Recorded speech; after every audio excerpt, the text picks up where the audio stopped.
What happens when the man you love becomes the monster you must escape and the father you can never outrun? Elena Carter thought she knew Victor Hale. She thought love could exist in the shadows of his world. But on a rain-soaked Los Angeles night, she witnessed the truth. A single nod, a man's life erased, and the chilling realization that the arms she'd trusted belonged to someone who could destroy her with the same casual precision. Now, 9 months pregnant and running on borrowed time, Elena has one final secret left to protect. But Victor Hale doesn't lose what belongs to him. And whether she knows it or not, she stopped belonging to herself the moment she fell in love with a monster. If you're ready for a story of love, lies, and impossible choices, stay with me until the end. Hit that like button and drop a comment telling me what city you're watching from. I want to see how far this story travels. The rain came down like judgment. Elena Carter stood beneath the awning of a closed boutique on Sunset Boulevard, her fingers trembling as they clutched the small white stick that had changed everything. 2 pink lines, unmistakable, irrevocable, the kind of truth that rewrites your entire future in the span of a heartbeat. She'd taken the test 3 times. Each one screamed the same answer: pregnant. The word felt foreign in her mouth, terrifying and exhilarating all at once. For weeks she'd ignored the signs, the exhaustion that clung to her bones, the nausea that arrived like clockwork every morning, the strange tenderness in her breast that made even her softest blouse feel like sandpaper. She told herself it was stress, the long hours at the marketing firm, the late nights waiting for Victor to come home from whatever business kept him in the shadows until dawn. But deep down, she'd known. And tonight, she was going to tell him. Elena pulled her coat tighter against the October chill and checked her phone again. Victor's last text had come 20 minutes ago. Running late. Meet me at the usual spot. 10 minutes. The usual spot was a small Italian restaurant tucked away in a quiet corner of West Hollywood, the kind of place where the owner knew your name and the wine list was older than most of the patrons. It was where they'd had their first real date, where Victor had looked at her across candlelight and told her she was the only honest thing in his life. She'd believed him then. She wanted to believe him now. The rain intensified, drumming against the awning with increasing urgency. Elena stepped out into the downpour, her heels clicking against wet pavement as she made her way toward the restaurant. The pregnancy test was still in her purse, a tiny plastic oracle that felt heavier than anything she'd ever carried. She turned down an alley, a shortcut she'd taken a dozen times before, and that's when she saw him. Victor. He stood 50 feet away, his broad shoulders silhouetted against the glow of a distant streetlight. Even from this distance, she recognized the cut of his suit, the way he held himself with that particular brand of stillness that had always made her pulse quicken. Power. Control. The absolute certainty that the world would bend to his will.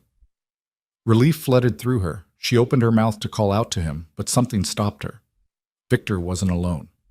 2 men flanked him, both dressed in dark clothing that seemed to drink in the shadows, and kneeling before them, hands bound behind his back, was a third man. Even through the rain, Elena could see the fear written across his face, the wide eyes, the trembling mouth, the desperate slant of his shoulders as he begged for something she couldn't hear. Her feet froze to the pavement. Victor said nothing. He didn't raise his voice, didn't gesture wildly or show any sign of anger. He simply looked down at the kneeling man with the kind of cold assessment you might give a broken appliance, then gave the smallest nod. It happened so fast that Elena almost didn't process it. One of Victor's men stepped forward and pressed a gun to the back of the kneeling man's head. There was no hesitation, no ceremony, just a single motion, efficient and practiced, followed by a sound that cut through the rain like a crack of thunder. The kneeling man collapsed forward into a puddle, his body twitching once before going completely still. Elena's purse slipped from her fingers. The sound of it hitting the wet concrete was small, insignificant, but in the terrible silence that followed the gunshot, it might as well have been an explosion. Victor's head snapped toward her. Their eyes met across the rain-soaked alley, and Elena saw something flicker in his expression: recognition, surprise, and beneath it all, something far more dangerous: calculation. She ran. Her heels skidded on the slick pavement as she turned and sprinted back the way she'd come, her heart hammering so hard she thought it might crack her ribs.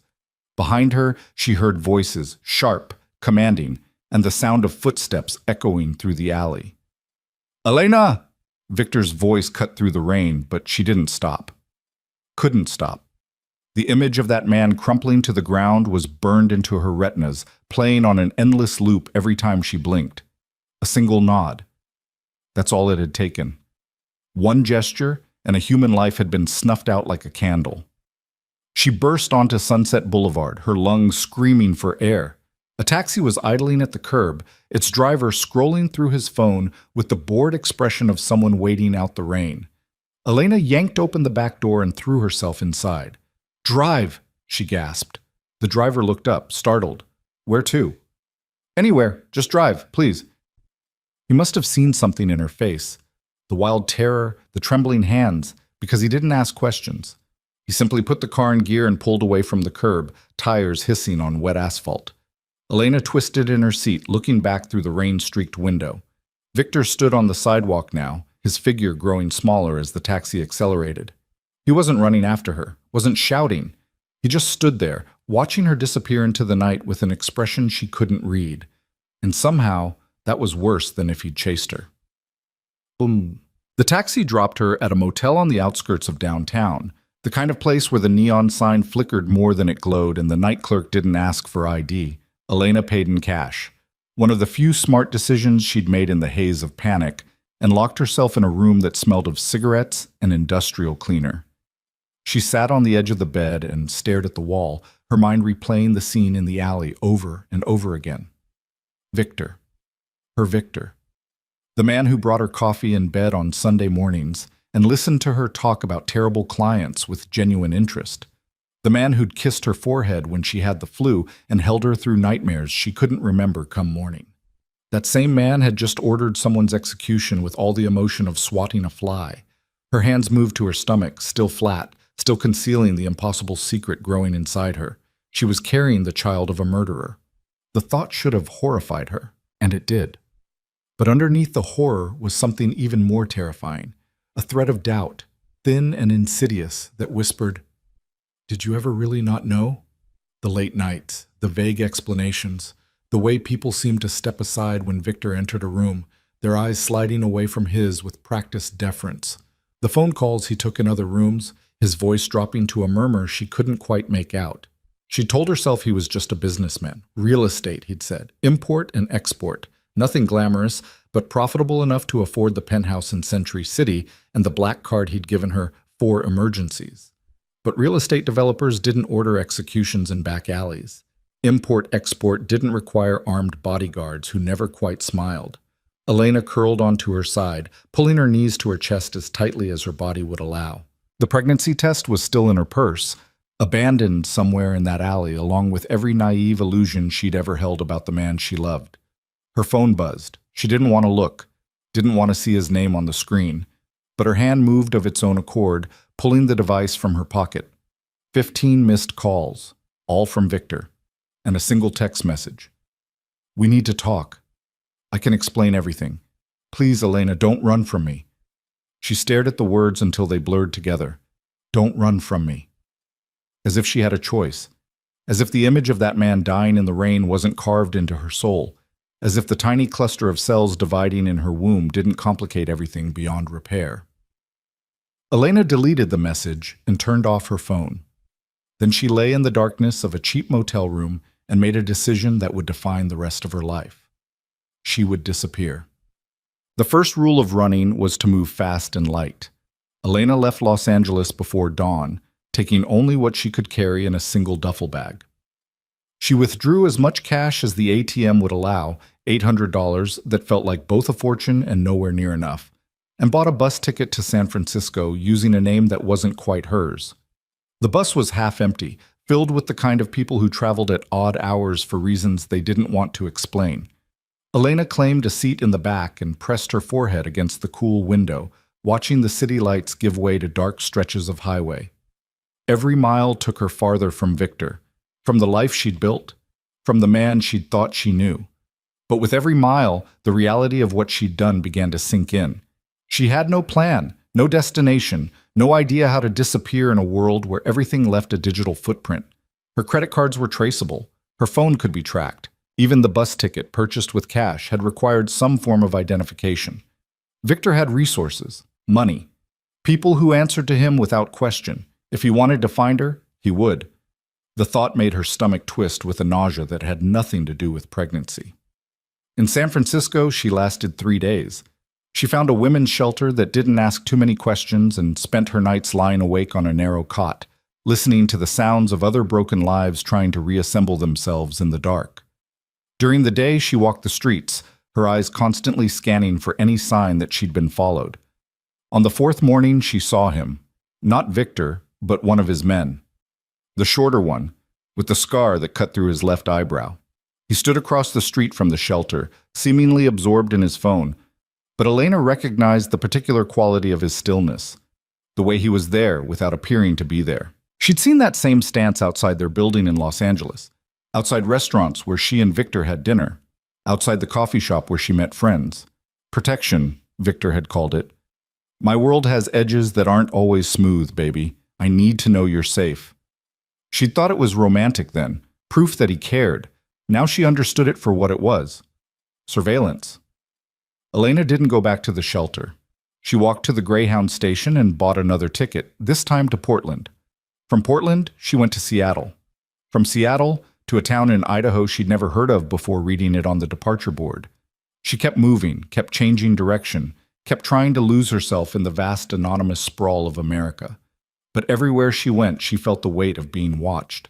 It was never obvious. Never the same person twice, but there were always signs.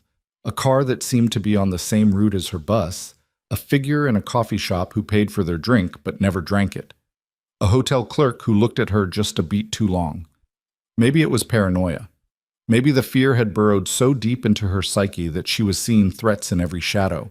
Or maybe Victor was playing with her, letting her run just far enough to feel hope before reminding her that escape was an illusion. By the time Elena found herself in Montana, she was exhausted. Not just physically, though the pregnancy was beginning to show in the persistent nausea and bone-deep fatigue, but mentally, emotionally. The kind of tired that settled into your soul and made you wonder if it might be easier to just stop running. She was standing outside a diner in a town called Elkridge, population 2,847 according to the weathered sign, when she felt the first flutter. It was so faint she almost missed it, a sensation like bubbles rising, or the brush of butterfly wings against the inside of her abdomen. The baby. Her baby. Elena's hand moved to her stomach, and for the first time since that rain-soaked night in Los Angeles, she let herself feel something other than fear. This child, Victor's child, her child, was real, growing, depending on her for everything. She couldn't keep running forever. Eventually, the money would run out. Eventually, her body would demand rest.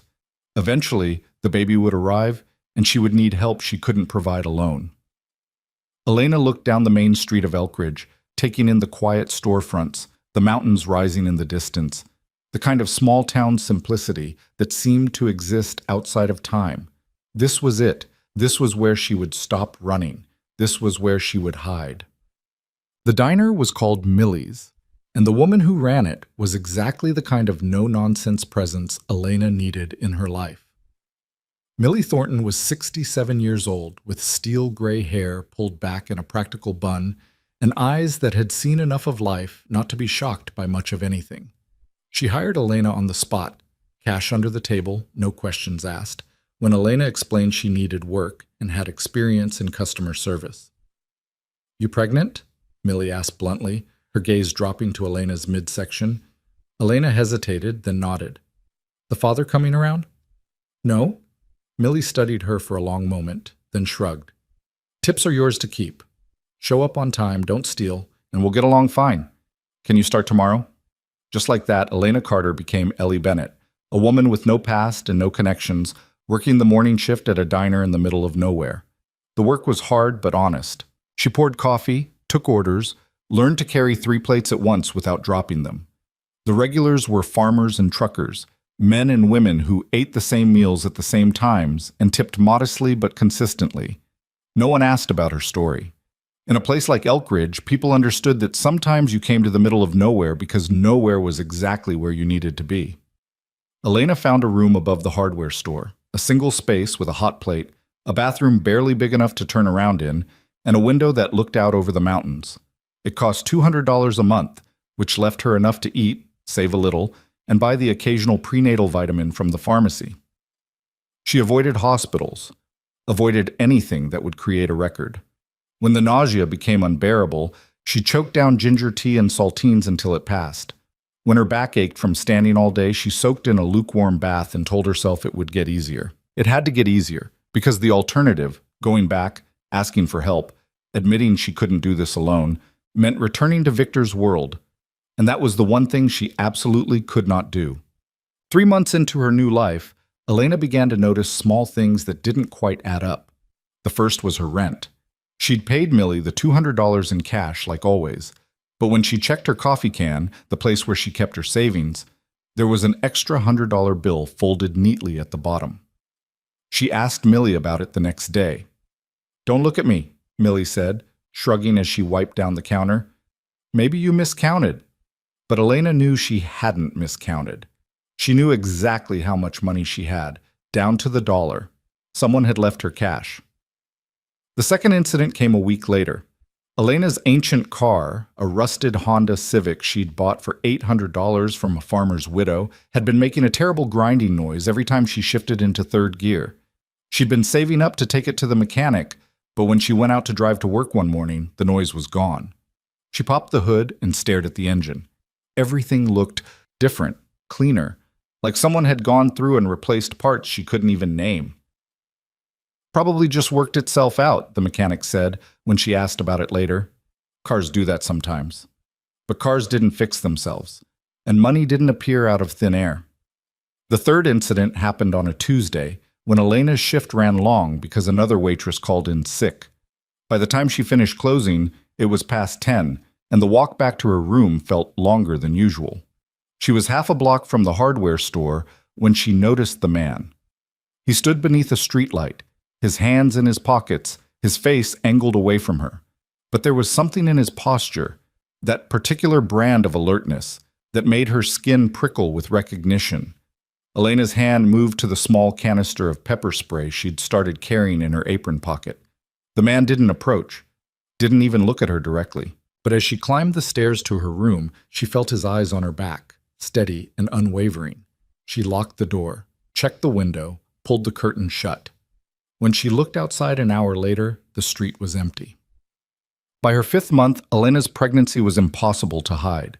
Her belly swelled beneath the loose apron she wore at the diner, and her feet ached constantly from the extra weight. Millie, ever practical, started giving her the easier tables and sent her home early when business was slow. "You need to see a doctor," Millie said one afternoon, her tone leaving no room for argument. "I don't care what you're running from, Ellie.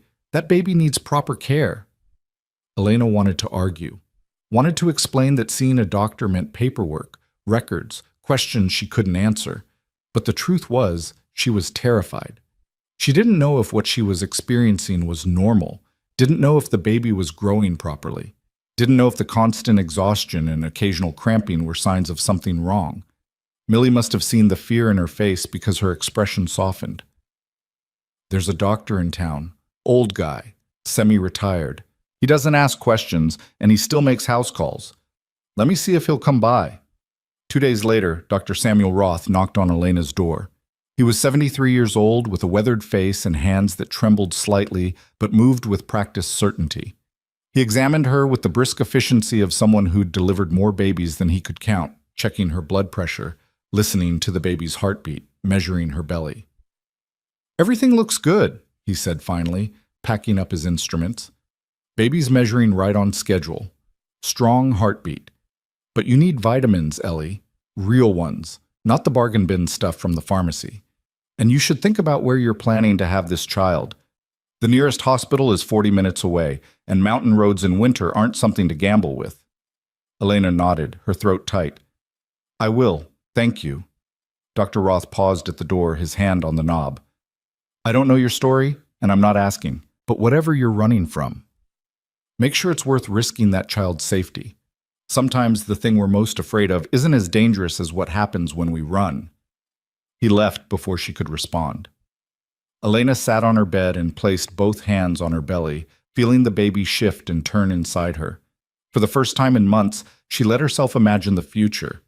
Not the escape, not the fear, but the actual moment when this pregnancy would end and she'd be holding a tiny human who depended on her for everything. How was she supposed to do this alone? She had no family, no friends who knew where she was, no resources beyond her tips and the mysterious money that kept appearing in her life like breadcrumbs from an invisible benefactor. And that's when the pieces finally clicked into place. The rent money, the car repairs, the man on the street watching her building, the feeling of being followed that had never quite gone away, even here in the middle of nowhere.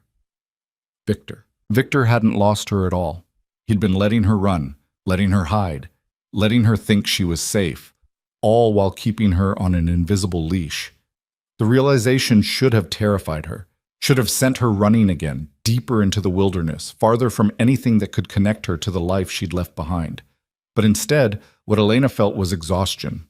She was so tired of running, so tired of looking over her shoulder, so tired of pretending that she could outmaneuver a man with infinite resources and infinite patience. Victor knew where she was, had probably known from the beginning, and if he'd wanted to take her back by force, he could have done it months ago. So why hadn't he? What?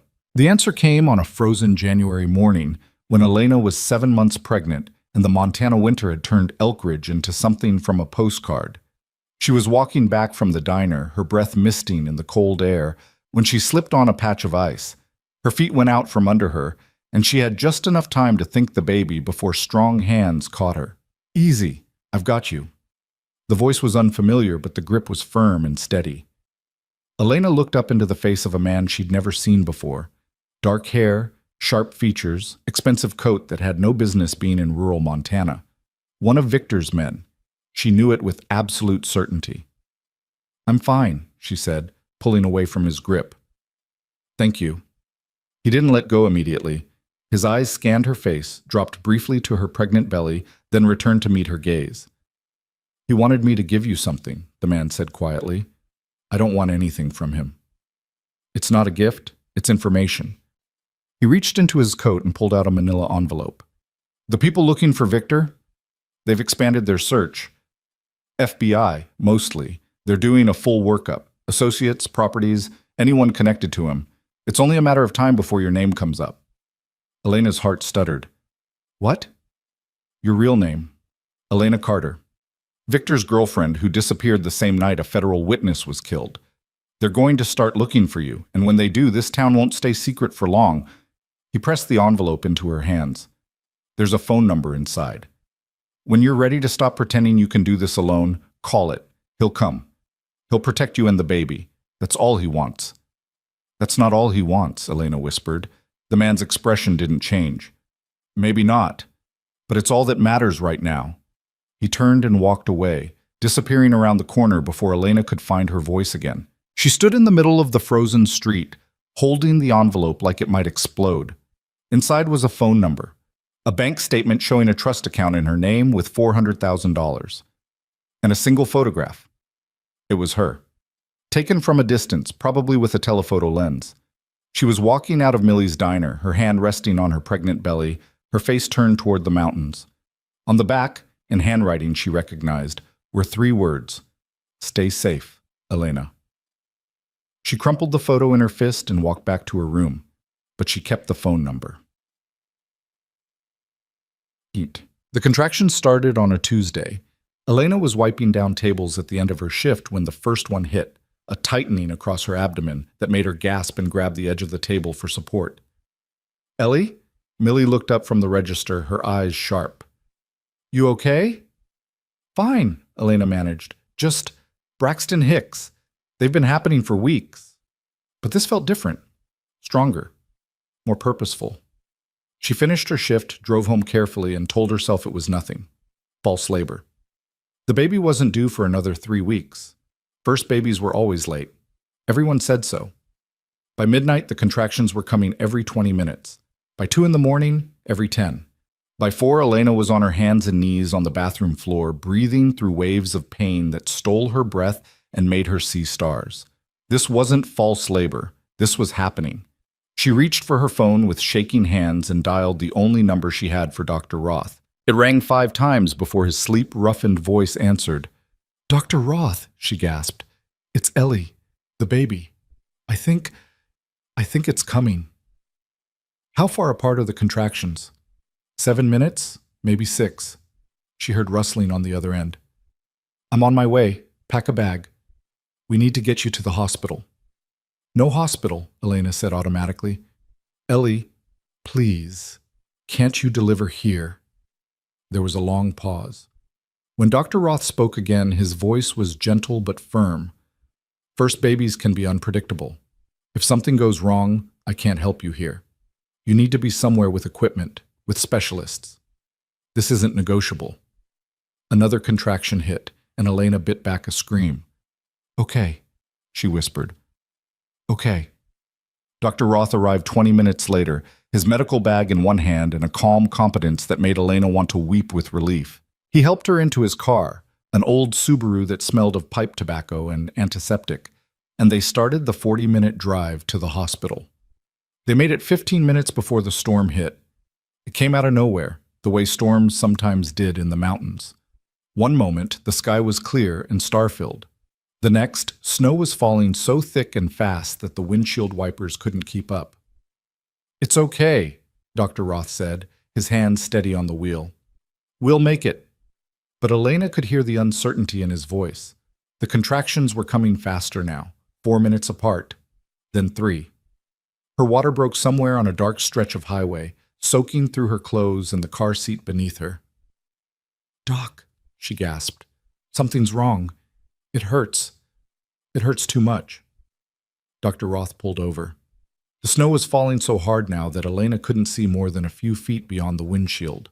He climbed into the back seat with her, his hands moving quickly, checking, assessing. His face went very still. "What?" Elena demanded. "What is it?" "The baby's breech," he said quietly. "We need to get you to the hospital now." But they both knew that wasn't going to happen. The snow, the roads, the distance. Elena was going to have this baby in the back of a Subaru on a frozen Montana highway, and there was nothing either of them could do about it. She reached out and grabbed Dr. Roth's hand, squeezing until her knuckles went white.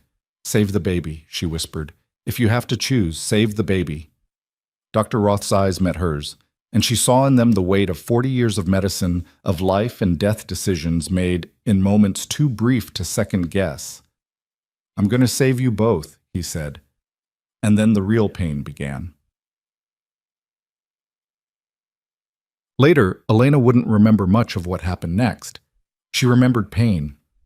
Unbelievable, all-consuming pain that made everything else fade to white noise.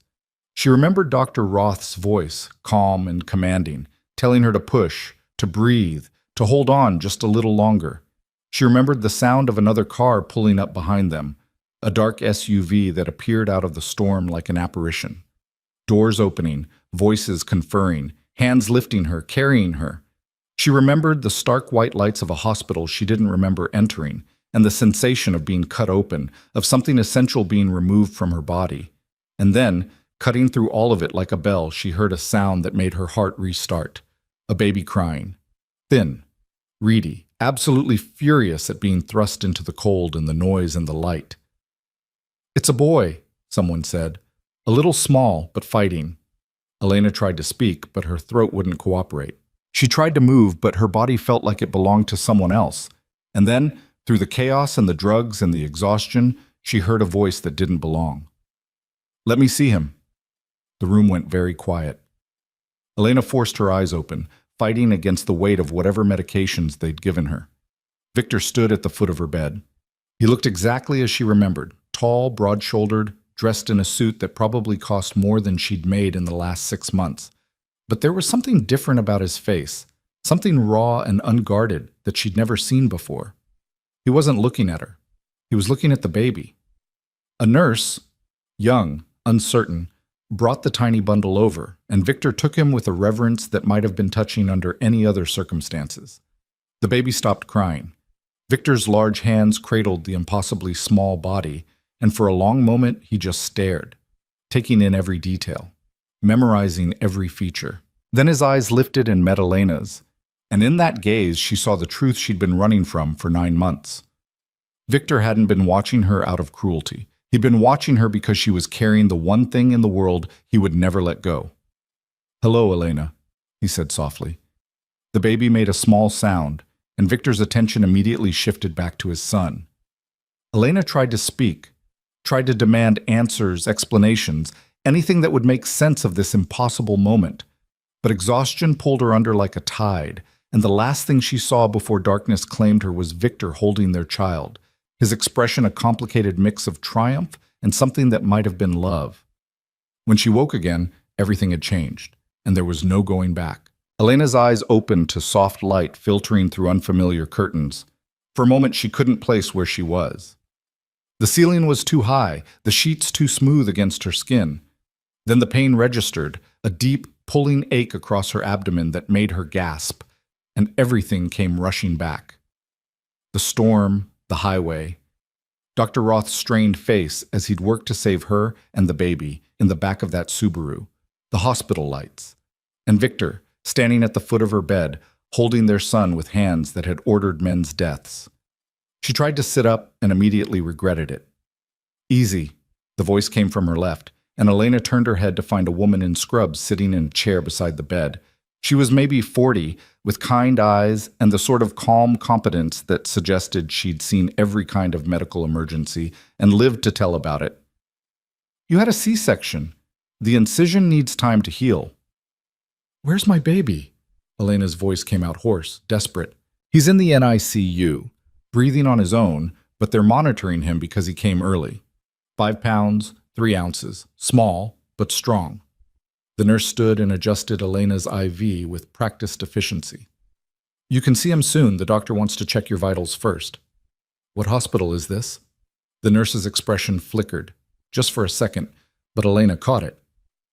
"You're at a private medical facility outside Missoula. You were transported here after the emergency delivery." Private facility. Not a hospital. Somewhere without records, without questions, without the kind of paper trail that could lead federal investigators to a woman who'd disappeared 9 months ago. Victor's doing all of it. Elena's hands moved to her stomach, feeling the bandages beneath the thin hospital gown. Her body felt hollow, foreign. For 9 months she'd carried this weight, this constant reminder of the impossible situation she'd created. And now that weight was gone, replaced by surgical tape and the phantom sensation of something missing. "I want to see him," she said. "Please." The nurse hesitated, then nodded. "Let me get you a wheelchair." 10 minutes later, Elena sat in a cushioned wheelchair being pushed through hallways that looked nothing like any hospital she'd ever seen. The walls were painted soft gray. Actual artwork hung in frames. The lighting was warm, almost residential.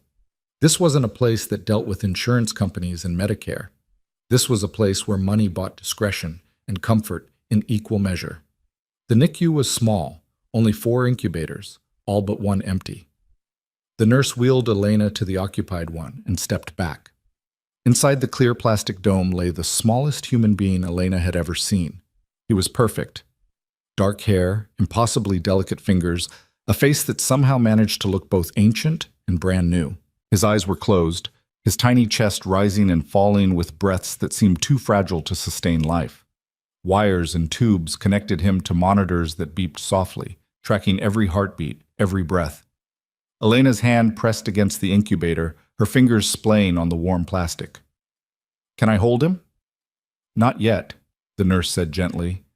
"His temperature regulation isn't quite stable, but you can touch him through the ports." She showed Elena how to reach through the circular openings, how to rest her hand on that impossibly small body. The baby's skin was warm, softer than anything Elena had ever felt. When her finger brushed his palm, his tiny hand closed around it with surprising strength. The tears came then, hot and sudden. 9 months of running, 9 months of fear and isolation and pretending she could do this alone. And here was the truth, wrapped in 5 pounds of fragile humanity. She'd never been doing it alone. She'd been doing it for someone who couldn't speak, couldn't ask, couldn't do anything but grow and trust that she would keep him safe. "He doesn't have a name yet," the nurse said quietly. "The father said he was waiting for you to wake up." Elena's jaw tightened. Where is he? Mr. Hale is in the waiting area. Would you like me to— No. The word came out sharper than Elena intended. She took a breath, forcing herself to soften. No, not yet. I need a minute.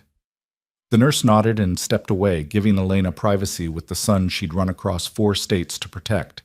She stayed there for nearly an hour, her hand resting on the baby's chest, feeling each breath, each heartbeat.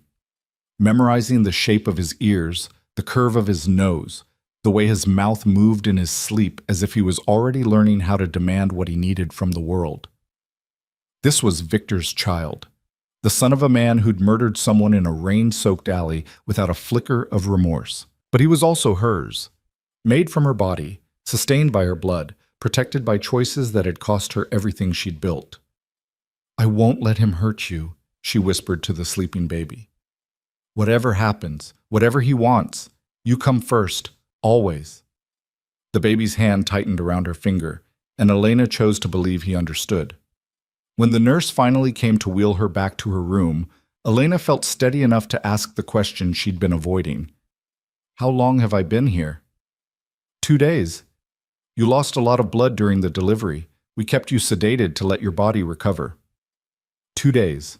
48 hours during which Victor had been here, in this facility, with unrestricted access to their son. The thought made Elena's chest tighten with a fear that had nothing to do with her surgical incision. Back in her room, she found clothes laid out on the bed. Soft cotton pants, a loose shirt, a cardigan that looked expensive but comfortable. Not her clothes.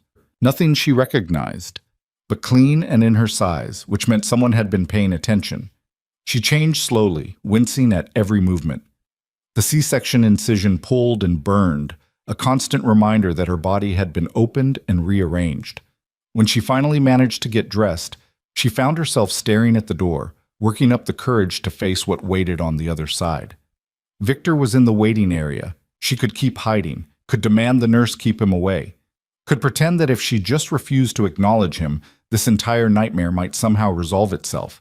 But she'd been hiding for 9 months, and it hadn't changed anything.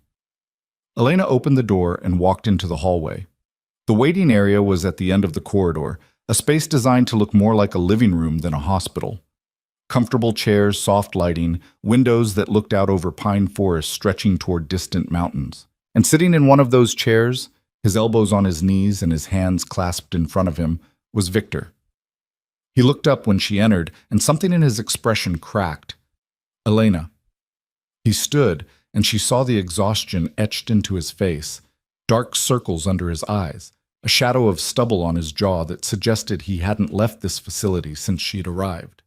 His suit jacket was gone, his shirt sleeves rolled up, and there was a coffee stain on his collar that the Victor she'd known would never have tolerated. He looked like a man who'd been keeping vigil. You shouldn't be walking, he said, taking a step toward her.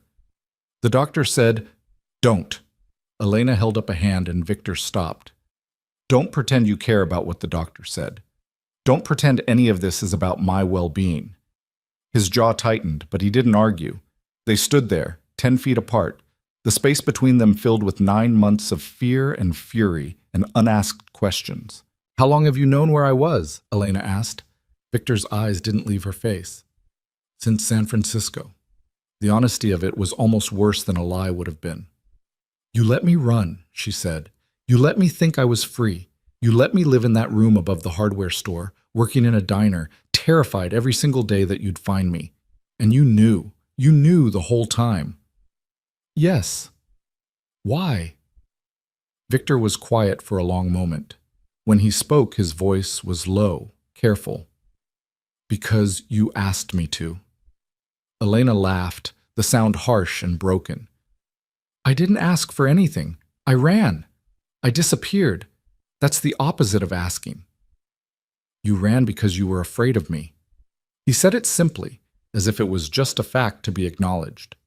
And I thought, if I gave you space, if I let you feel like you had control, maybe you'd realize I wasn't the monster you saw in that alley. You killed a man, Victor. I watched you do it. I know. That's all you have to say? I know? Victor's expression hardened. What do you want me to say, Elena? That I'm sorry? That it was a mistake? It wasn't. That man sold information to the feds that got 3 of my people killed. He knew what the consequences would be. Elena's hands clenched into fists. And that makes it okay? That makes you judge, jury, and executioner? In my world? Yes. He took a step closer, his eyes intense. You lived in my apartment for a year. You wore clothes I bought, ate food I provided, slept in a bed I paid for. And you never asked where the money came from, never questioned why I had security, never wondered why people looked at me the way they did. Because I trusted you, Elena shot back. Because I thought you were a good man. I never told you I was good, Victor said quietly. You decided that on your own. The truth of it hit like a physical blow. He was right. She'd built an entire fantasy around him, filling in the blanks of what she didn't know with the kind of man she wanted him to be. And when reality crashed through that fantasy, she'd run rather than face what she'd willfully ignored. But that didn't make what he'd done acceptable, didn't make it safe, didn't make it anything other than exactly what it was: murder. I can't be with someone who kills people, Elena said, her voice shaking. I can't raise a child in that world. You're already raising a child in that world, Victor said. The moment you got pregnant, the moment you decided to keep him, you tied yourself to me in a way you can't undo. I am his father. That's not going to change whether you stay or whether you run. Elena's vision blurred with tears. So what? You're going to force me to be with you? Lock me up? Make me pretend we're some kind of family? No. The word was firm, final. I'm going to protect you, both of you, and you're going to let me. Why would I ever agree to that? Victor pulled something from his pocket and held it out. A photograph, creased and worn as if it had been handled many times. Elena took it, her hands trembling. It showed her, walking down a street in Elkridge. But the angle was wrong, taken from too far away. And in the background, barely visible, was another figure, a man with a camera pointed in her direction. This was taken 3 weeks ago, Victor said, by a private investigator working for the FBI. They're building a case against me, and part of that case involves finding everyone connected to me. You, Elena. They're looking for you. Her blood ran cold. That's impossible. I've been careful. I didn't use my real name, didn't... Your fingerprints are on file from when you renewed your driver's license. Your face is in databases. You used your credit card to buy that bus ticket out of Los Angeles, and even though you switched to cash after that, they can track patterns. Places you stayed, routes you took. It's only a matter of time before they piece it together. So what? Elena's voice rose. Let them find me. I didn't do anything wrong. You witnessed a federal informant's execution and didn't report it. That makes you an accessory after the fact.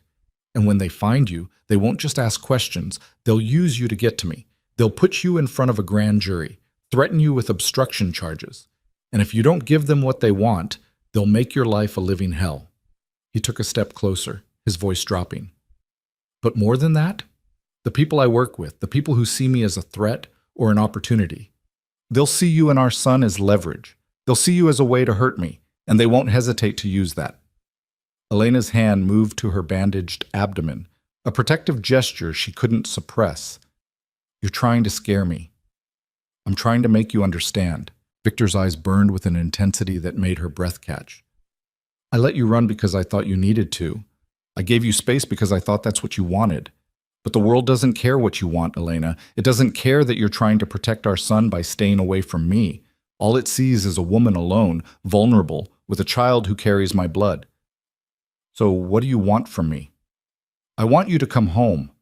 The word hung in the air between them, weighted with implications Elena wasn't ready to unpack. Home, she repeated. You mean your home, your world, your prison. Victor's expression didn't change. I mean safety, security, a place where you and our son can live without fear. I'll never be safe in your world. You'll never be safe outside of it. Not anymore. He gestured to the photograph still clutched in her hand. That investigator? I made sure he disappeared before he could file his report. But there will be others. There are always others, and I can't protect you if you keep running from me. Elena stared at him, trying to find the man she'd fallen in love with in the stranger standing before her. But that man had never existed. He'd been a story she'd told herself, a comfortable fiction that let her ignore the truth. This was who Victor really was. A man who made problems disappear, a man who saw the world in terms of assets and threats, a man who would do whatever was necessary to protect what belonged to him. And she and their son? They belonged to him now, whether she liked it or not. "I need to think," she said finally. Victor nodded slowly. "Take all the time you need. But Elena?" He waited until she met his eyes. "Don't confuse thinking with planning another escape. There's nowhere you can go that I won't find you, and next time I won't give you 9 months to figure that out." He turned and walked toward the exit, then paused at the door. "His name," Victor said without looking back. "What do you want to call him?" Elena's throat tightened. She'd thought about this during her pregnancy, lying awake in that room above the hardware store, imagining futures that now seemed impossibly naive. "Alexander," she said quietly. "After my grandfather." Victor was silent for a moment, then nodded. "Alexander Hale. It suits him." And then he was gone, leaving Elena alone with the weight of decisions she wasn't ready to make. She walked back to the NICU, her body aching with every step. Alexander, her son, their son, slept peacefully in his incubator, unaware of the complications his existence had created. The nurse from earlier looked up as Elena approached. "Can you tell me something?" Elena asked. "Honestly, if I tried to leave right now, what would happen?" The nurse's expression was carefully neutral. "You're recovering from major surgery. Leaving would be medically inadvisable." "That's not what I asked." The woman was quiet for a long moment. Then she said very softly, "There are men at every exit. They don't wear uniforms, but they're there. Mr. Hale has made it very clear that you and the baby are to be protected at all costs." Protected. The word Victor's people always used when they meant controlled. Elena looked down at Alexander, at the son she'd crossed 4 states to keep away from his father. She'd failed. After all the running, all the fear, all the desperate attempts to build a life beyond Victor's reach, she'd failed. And the worst part was that Victor had been right about one thing. She couldn't protect Alexander alone. Not from federal investigators, not from rival criminals, not from a world that would see a crime boss's infant son as nothing more than a bargaining chip. The nurse stepped away, giving Elena privacy. She reached through the incubator port and rested her hand on Alexander's chest, feeling the steady rhythm of his heartbeat. "I'm sorry," she whispered. "I'm so sorry. I tried to give you something better than this, but I don't know how." Alexander stirred at the sound of her voice, his tiny hand opening and closing. Elena offered her finger, and he gripped it with that surprising strength newborns sometimes had. She stayed there until the light outside began to fade, until the nurse came to tell her visiting hours were over, until her body couldn't take standing anymore. Back in her room, she found dinner waiting on a tray. Real food, not hospital food. Grilled chicken, roasted vegetables, fresh bread.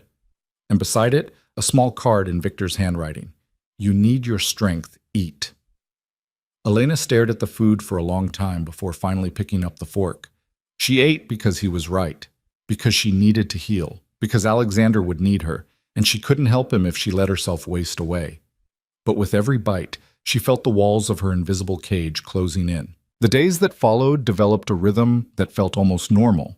If you ignored the armed men in the hallways and the fact that every door required a keycard she didn't possess, Elena's body healed slowly. The incision closed, the pain faded to a dull ache, and eventually she could walk without wincing. Alexander grew stronger too. His weight climbed, his breathing stabilized, and on the 5th day, the doctors finally allowed Elena to hold him properly. The nurse showed her how to support his head, how to cradle him against her chest. Alexander's eyes opened, dark blue, unfocused, and Elena felt something in her chest crack open.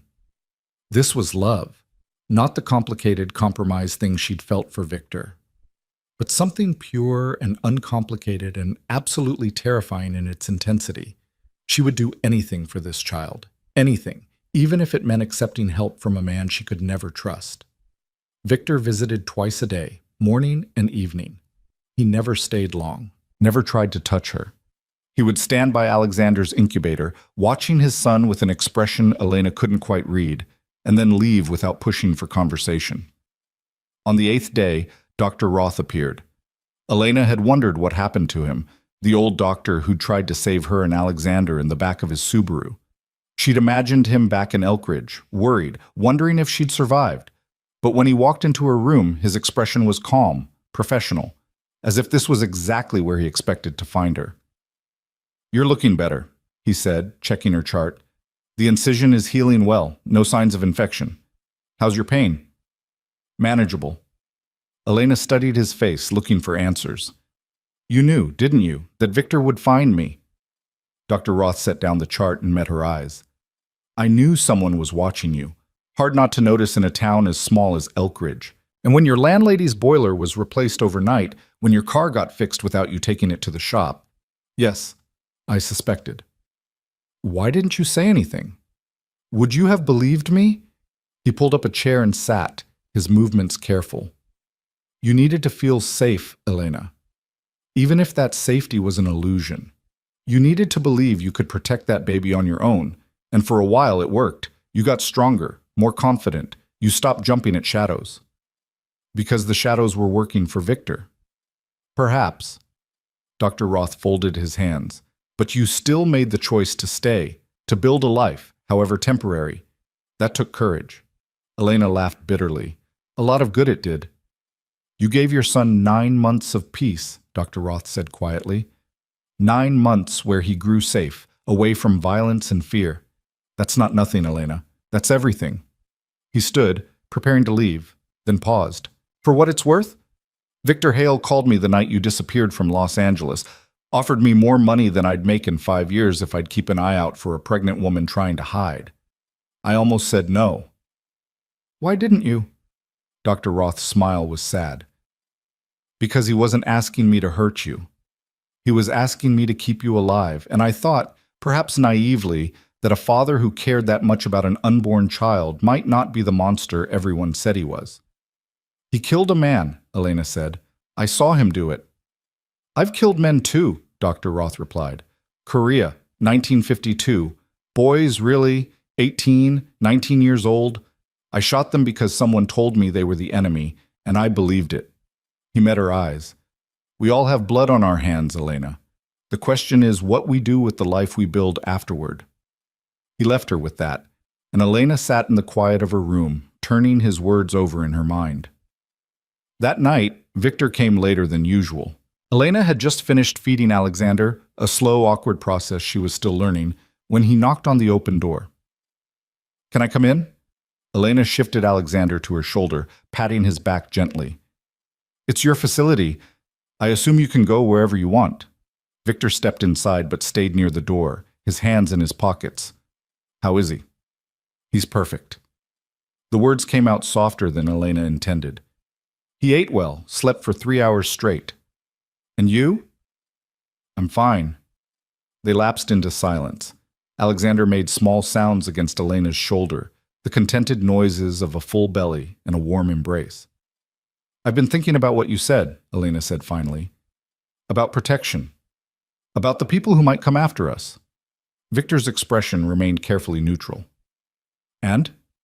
I have conditions." "I'm listening." Elena adjusted Alexander in her arms, drawing strength from his small, solid weight. "First, I choose where we live. Not some penthouse in Los Angeles where I'm surrounded by your people.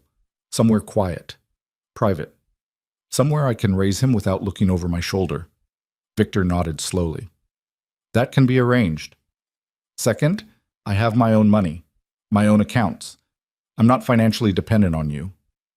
"The trust fund I set up, not a trust fund you control," Elena interrupted. "Money that's mine, that I can access without asking permission." "Agreed." "Third," Elena took a breath, "we're not together. We're not a couple. We're co-parents. You get to be involved in Alexander's life, but you don't get to dictate mine." This time, Victor's expression flickered. "Elena, that's the deal," she said firmly. "You want us protected? You want us safe? Then you accept that I'm never going to forget what I saw in that alley. I'm never going to trust you the way I did before. This is a partnership for Alexander's sake, nothing more." Victor was quiet for a long time. When he spoke, his voice was rough. "Is that really what you want? To raise a child with someone you can barely stand to look at? I don't know what I want anymore, Elena admitted. But I know what I can live with. Can you? He studied her face, and she saw something like pain flash across his features before he locked it away. I can live with whatever keeps you and Alexander safe, he said finally, even if it means you hate me. I don't hate you. The words surprised Elena even as she said them. I wish I did. It would make this easier. Victor's eyes met hers, and for a moment she saw the man she'd fallen in love with. The one who'd brought her coffee in bed. Who'd listened to her talk about dreams she'd never shared with anyone else. Who'd made her feel like she was the center of his world. But that man had never existed. He'd been a mask, a version of Victor designed to win her trust. This was the real Victor, the one who killed without hesitation. Who controlled through money and fear. Who saw her and Alexander as possessions to be protected rather than people with agency of their own. And somehow, she had to build a life alongside him. There's one more thing, Elena said. I want the truth about what you do, about the people you work with, about the dangers we're actually facing. No more secrets. No more letting me think I'm safe when I'm not. Victor's jaw tightened. Some things are better left unknown. I don't get that luxury anymore, Elena shot back. If I'm going to protect Alexander, I need to understand the world he's being born into. So either you tell me or I find out on my own. And I promise you, Victor, me digging around in your business will be a lot more dangerous than just being honest. He stared at her for a long moment, then let out a breath that might have been a laugh. You're different, he said, than before. I had a baby cut out of me in the middle of a blizzard. Different doesn't even begin to cover it. Victor moved closer, and Elena tensed, but he simply reached out, his hand hovering near Alexander's head. May I? Elena nodded, and Victor's palm settled gently on their son's back. Alexander stirred but didn't wake, his tiny body rising and falling with each breath. I import things people need and export things they want to get rid of, Victor said quietly. Sometimes those things are legal, often they're not. I have business relationships with people who would kill me if they saw weakness, and I have enemies who would kill you and Alexander just to hurt me. Who's trying to kill you? Currently? The Volkov organization out of Brighton Beach. They think I've been moving in on their territory. The FBI, who've been building a RICO case for 3 years. And a man named Marcus Chen, who used to be my partner until he decided he wanted to be my replacement. Elena's arms tightened around Alexander. And you think bringing us into your life will make us safer? I think the alternative is you alone, broke and vulnerable, with a child who carries my DNA. Every criminal organization in the country knows how to run a paternity test, Elena. The moment they find you, they'll know exactly whose son Alexander is. At least with me, you have resources, protection, a chance. He was right, and Elena hated that he was right. Where would we go? She asked. This place you're thinking of. There's a property in Wyoming, 3,000 acres, most of it wilderness. The house is comfortable but isolated. Security can patrol the perimeter without being obvious about it. And it's far enough from any major city that casual trouble won't find you. Sounds like a prison with better scenery. Victor's hand slipped from Alexander's back. It's survival, Elena. That's all I can offer you right now. She looked down at her son, at the face that would grow into features she couldn't predict. Would he have Victor's intensity, her stubbornness, some combination that would make him entirely his own person? And what kind of life was she condemning him to by agreeing to this? But what kind of life would he have if she refused? Okay, Elena said quietly. We'll try it. Wyoming, your protection, this partnership. But Victor? She met his eyes. If I ever find out you're lying to me again, if you ever make me feel like a prisoner instead of a partner, I will find a way to disappear. And this time, you won't find me. Victor's expression was unreadable. I believe you. Good. He turned to leave, then stopped at the door. Thank you, he said without looking back, for giving me this chance. Elena didn't respond. Couldn't respond. Because she wasn't sure if she was being brave or foolish, making a choice or giving up. All she knew was that Alexander was warm in her arms, and for now, that had to be enough. The house in Wyoming was exactly what Victor had promised, comfortable, isolated, and absolutely inescapable. Elena saw it for the first time from the passenger seat of a black SUV, Alexander sleeping in a car seat beside her. They'd been driving for hours, leaving the private medical facility behind for roads that grew progressively narrower and less maintained. The last 20 miles had been dirt and gravel, winding through pine forests so dense they blocked out the afternoon sun. Then the trees opened up, and there it was. The house sat in a valley surrounded by mountains on three sides, a sprawling structure of timber and stone that managed to look both rustic and expensive. Large windows caught the late autumn light. A wraparound porch suggested summer evenings that Elena couldn't quite imagine. And beyond it, stretching toward the tree line, were fences that looked decorative but probably served a very different purpose. "It's beautiful," Elena said, and meant it. Victor, who'd been silent for most of the drive, glanced at her. "You sound surprised." "I expected something more like a compound. Guard towers, razor wire." "The security is there," Victor said. "You just can't see it. Motion sensors in the trees, cameras disguised as birdhouses. The fences are electrified, though the current is low enough that wildlife can touch them without getting hurt." He paused. "I wanted it to feel like a home, not a prison." Elena looked at him, trying to reconcile this man, who'd apparently spent months designing a safe haven for a woman who'd run from him, with the one who'd ordered an execution without blinking. "How long have you owned this place?" she asked. "I bought the land 2 weeks after you disappeared. Started construction a month later." The timeline made her stomach twist. While she'd been hiding in Elk Ridge, working double shifts at Millie's diner and trying to save enough money for baby supplies, Victor had been building her a house. Not a cage, though it would serve that purpose, but an actual home, designed with the kind of attention to detail that suggested he'd thought about what she might want. It made everything more complicated. The SUV pulled up to the front entrance, and two men appeared from somewhere Elena couldn't identify. They were dressed casually, jeans, flannel shirts, but moved with the kind of precision that marked them as Victor's people. One of them opened Elena's door, while the other retrieved luggage from the back. "Mrs. Hale," the first man said, offering his hand to help her out. Elena froze. We're not married." The man's expression didn't change, but something flickered in his eyes. He glanced at Victor, who gave an almost imperceptible shake of his head. "My apologies, ma'am. Elena, then. I'm Thomas. I oversee security for the property. If you need anything, day or night, just call the house line and ask for me." Elena nodded, her arms full of Alexander's carrier. The baby had woken during the drive's final stretch and was making the small fussing sounds that meant he'd be demanding food soon. Inside, the house was even more impressive. Vaulted ceilings, a stone fireplace that dominated the living room, furniture that looked comfortable rather than showy. The kitchen was restaurant quality, all stainless steel and granite counters. And upstairs, Victor showed her to a master suite that was larger than her entire apartment had been in Los Angeles. "There's a nursery through that door," Victor said, gesturing to a connecting room. "But I thought you might want him close for the first few months." Elena walked to the doorway and looked inside. The nursery was perfect. A crib with white linens, a changing table stocked with diapers and supplies, a rocking chair positioned near the window, which overlooked the valley and the mountains beyond. On the wall, someone had painted a mural of a forest at twilight, with stars just beginning to appear through the trees.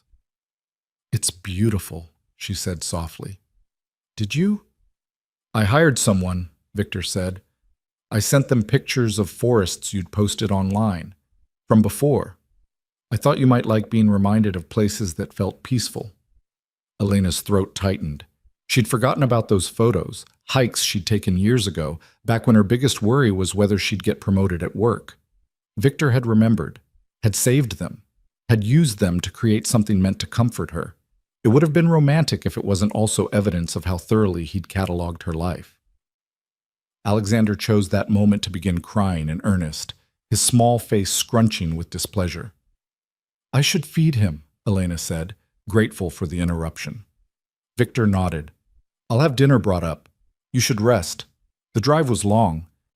He left, and Elena was alone with her son in a beautiful house that felt like both sanctuary and trap. The first week passed in a haze of sleepless nights and the steep learning curve of new motherhood. Alexander ate every 3 hours like clockwork. He cried when he was wet, when he was hungry, when he simply wanted to be held. Elena learned to function on broken sleep, to change diapers in the dark, to distinguish between different types of cries. A nurse appeared the second day, a woman in her 50s named Margaret, who had kind eyes and the no-nonsense demeanor of someone who'd raised 5 children of her own. She showed Elena how to burp Alexander properly, how to swaddle him so he felt secure, how to tell if he was eating enough. Mr. Hale said you didn't have family to help, Margaret said as she demonstrated the correct angle for bottle feeding. So I'll be here every day for the first month, just until you get your feet under you. Victor hired you, Elena said. It wasn't a question. He did, but I'm here for you and the baby, not for him. If you need something, you tell me. If you want me to leave, you tell me that too. Elena found herself grateful for Margaret's presence, even though she knew it was just another form of Victor's control. The older woman didn't judge, didn't ask questions about Elena's relationship with Alexander's father. She simply showed up every morning, helped with whatever Elena needed, and left every evening after making sure both mother and baby were settled. Victor himself was rarely around. He'd disappear for hours, sometimes entire days. When Elena asked where he went, he'd say simply, "Work," and change the subject. She suspected he was trying to give her space, trying to honor the boundaries she'd set. But his absence felt heavier than his presence somehow, like he was a storm system just over the horizon, waiting to move in. On the 8th day, Elena ventured outside for the first time. It was a clear morning, cold, but not unbearable. She bundled Alexander in layers and carried him out onto the porch, needing to feel fresh air on her face, needing to see something other than the inside of the house. The valley was stunning. Mountains rose on all sides, their peaks already dusted with early snow. The aspens were bare now, their white trunks standing out against the dark pines. A creek ran somewhere close. She could hear the sound of running water, though she couldn't see it from the porch. Beautiful, isn't it? Elena turned to find Victor standing in the doorway, coffee cup in hand. She hadn't heard him approach. "How long have you been watching me?" she asked. "About 5 minutes. I didn't want to interrupt." He gestured to the valley. "There's a trail that follows the creek. Easy walk. Margaret said you're healing well enough for short distances." "You talked to Margaret about me?" "I ask about Alexander. She volunteers information about you." Victor stepped onto the porch, keeping a respectful distance. "I'm not spying, Elena. I'm just trying to make sure you have what you need." Elena looked down at Alexander, who was staring up at the sky with the unfocused fascination of a newborn encountering something vast. "I need to understand what our life looks like here," she said. "You said you'd be honest, about the dangers, about what happens next." Victor set his coffee down on the porch railing. "What do you want to know?" "Everything. Start with why we're really here. And don't tell me it's just about safety. There are 100 places you could have taken us that would have been safer and less isolated." Victor was quiet for a moment, his eyes on the mountains. When he spoke, his voice was measured, careful. "You're right. There are safer places. Places with better security infrastructure, closer to hospitals, closer to resources." He turned to face her. "But those places would have made you feel trapped. They would have been obviously what they are, gilded cages. I thought if I gave you space, if I gave you beauty and privacy, you might actually want to stay. So this is about control, making me compliant." "This is about giving you a choice," Victor said. "Real choice, not the illusion of it. You can leave, Elena. I won't stop you, but I need you to understand what you'd be leaving into. The FBI, the Volkovs, Marcus Chen. You told me about them already. I told you the basics. Let me tell you the specifics." Victor leaned against the railing, his expression grim. "The FBI has surveillance on 15 of my properties. They've flipped 2 of my people, low-level guys who think cooperating will keep them out of prison. They're building a RICO case, and they need a narrative that ties me to specific crimes. You witnessed one of those crimes. If they find you, they'll subpoena you, put you in front of a grand jury, and if you refuse to testify, they'll charge you with obstruction." Elena's arms tightened around Alexander. I could just tell them the truth, that I don't know anything about your business. You could. But Marcus Chen won't care about truth. He'll care that you exist, that you're vulnerable. He's the one who's been feeding information to the feds, trying to take me down so he can absorb my operations. If he finds out about you and Alexander, he won't hesitate to use you as leverage. Leverage how? Victor's jaw tightened. However he needs to. Kidnapping, threats. He's not subtle, and he's not patient. 3 months ago, he killed the wife of one of my competitors. Shot her in a grocery store parking lot just to prove he could. The message was clear. Family isn't off limits anymore. Elena felt sick. And the Volkovs? Old school organization, Russian mob with ties going back decades. They think I'm moving product through their territory without paying tribute. They're wrong, but they won't believe that without proof I can't give them. They've been probing my security looking for weak points. They haven't found any yet, but they're persistent. So we're hiding from the FBI, a rival crime boss, and the Russian mob. Elena's voice came out flat, emotionless. Is there anyone who isn't trying to kill us? Plenty of people, Victor said, but they're not the ones who matter. Alexander began to fuss, his small face scrunching. Elena rocked him gently, her mind racing through everything Victor had just told her. Why tell me all this now? She asked. Why not before, when you were trying to convince me to come here? Because before you wouldn't have believed me. You'd have thought I was exaggerating to scare you into compliance. Victor's eyes met hers. But you've had time now. Time to see that I'm not locking you up, not controlling your every move. I'm giving you information so you can make informed decisions. Informed decisions, Elena repeated, like whether to stay in this beautiful prison or risk our lives trying to leave. Like whether to trust that I'm telling you the truth when I say the safest place for you and Alexander is right here, with me. Elena wanted to argue, wanted to find holes in his logic, but everything he'd said made a terrible kind of sense. She was visible now, known. The moment she'd walked into that hospital to deliver Alexander, she'd created a record. And even if Victor's people had buried it, records had a way of surfacing. I want to meet them, she said suddenly. Victor's eyebrows rose. Who? The people who work for you. The ones providing security here. If I'm going to trust you to keep us safe, I need to know who's actually doing the protecting. For the first time since she'd arrived, Victor smiled. It was small, barely there, but genuine. Okay, he said. I'll set it up. That afternoon, Elena met the security team in the house's main living room. There were 8 of them, not counting Victor, and they ranged from Thomas, the first man she'd met, to a woman named Sarah, who looked like she could kill someone with a butter knife. These are the people who monitor the property, Victor said, standing beside Elena while Alexander dozed in his carrier. They work in shifts. There's always at least 2 people on duty, more if I'm here. They're armed, but they've been instructed that their primary job is observation and alert, not engagement. What does that mean? Elena asked. Thomas spoke up. It means if we spot a threat, we call for backup before we act. Mr. Hale doesn't want you anywhere near a firefight. Our job is to make sure threats never get close enough to become your problem. Elena looked at each of them in turn, these strangers who'd been hired to stand between her son and violence. Have there been threats already? She asked. The team members exchanged glances. Thomas cleared his throat. 3 incidents since the house was finished. Twice, we caught people trying to breach the perimeter. Both times they were looking for the property owner, not residents. We detained them and turned them over to local law enforcement on trespassing charges. And the third time? Drone, Sarah said. Civilian grade. Probably just some YouTuber trying to film private property. We jammed the signal and it crashed in the woods. We kept the wreckage, checked it for surveillance equipment. It was clean. How can you be sure? Because surveillance equipment leaves traces, Sarah said, and because we're very good at our jobs. Elena wanted to feel reassured. These people were clearly professionals, but knowing that drones were already trying to photograph the property, that people were attempting to breach the fences, it made the danger feel immediate rather than theoretical. I want to know, she said, looking at Victor.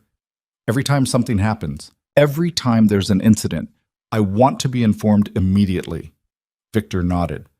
I'll make sure of it. And I want to learn how to protect myself, how to shoot, how to recognize threats, all of it. If something happens and I'm alone with Alexander, I need to be able to keep him safe. This time, Victor hesitated. Elena, don't, she cut him off. Don't tell me I won't need those skills. Don't tell me your people will handle everything. You brought me here because I'm in danger. The least you can do is teach me how to survive it. Victor's expression was unreadable. Then he turned to Sarah. Can you train her? Sarah looked at Elena with something like respect. I can. We'll start with basics, situational awareness, then move to firearms if she's ready. I'm ready, Elena said. The training started the next day. Sarah was a patient teacher, though her methods were unconventional. Instead of starting with guns, she taught Elena how to move through the house, how to identify exits, how to notice when something was out of place. Most people think security is about weapons, Sarah explained as they walked the perimeter of the house. But weapons are a last resort. Your first line of defense is awareness. Notice everything. The car that's been parked on the road for too long, the delivery person who shows up when you didn't order anything, the sound of the alarm system not arming properly. They practiced scenarios. Sarah would create situations, a window left unlocked, an unfamiliar vehicle in the driveway, and Elena would have to identify the threat and respond appropriately. What do I do if someone gets into the house? Elena asked during one session. Depends on where you are. If you're in the nursery with Alexander, you lock the panic room door and call for help. If you're downstairs, you go up, grab the baby, then panic room. Never try to fight unless there's absolutely no other choice. There's a panic room? Sarah looked at her in surprise. You didn't know? It's behind the bookshelf in the nursery. Reinforced steel, independent air supply, satellite phone. Enough supplies to last 3 days if necessary. Elena felt something cold settle in her stomach. Victor had built a panic room into the nursery, had planned for the possibility that someone might breach the house while she was alone with their son. That night, after Margaret left and Alexander was sleeping, Elena found Victor in his study. Why didn't you tell me about the panic room? She asked without preamble. Victor looked up from the papers he'd been reviewing. I thought it would scare you. Everything scares me, Elena shot back. But at least if I know about it, I can prepare. I can practice getting there quickly. I can make sure I have what I need. Victor set down his pen. You're right. I should have told you.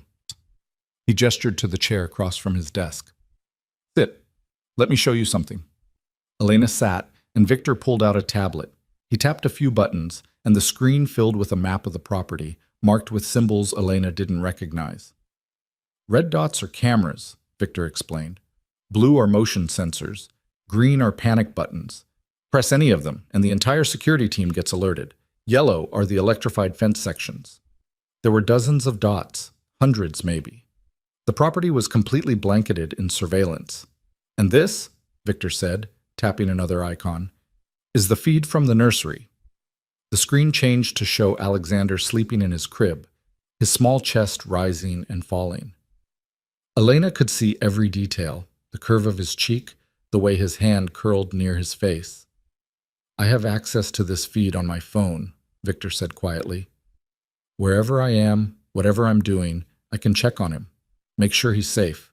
Elena stared at this image of her sleeping son. You watch him. All the time. Victor's voice was raw. I know it's invasive, I know it crosses lines, but I can't help it. I spent 9 months not knowing if he was okay, if you were okay. Now that I have the ability to check, I can't stop myself. Elena looked at him, really looked at him, and saw the exhaustion etched into his face, the dark circles under his eyes, the tension in his shoulders that never quite released. When was the last time you slept? She asked. Victor laughed, the sound harsh. I don't remember. That's not sustainable. Neither is letting my guard down long enough for someone to hurt you. They sat in silence for a moment, the tablet screen still showing Alexander's peaceful sleep. I don't know how to do this, Elena said finally. How to be grateful for your protection and angry about how we got here. How to want you involved in Alexander's life and not want you in mine. How to hate what you are and not hate you. You don't have to figure it out all at once, Victor said, but I do. Because every day I don't figure it out is another day Alexander grows up in this, whatever this is, This arrangement, this partnership built on fear and necessity. Victor leaned back in his chair, his eyes never leaving her face. What do you want it to be instead? I don't know, Elena admitted. Something honest.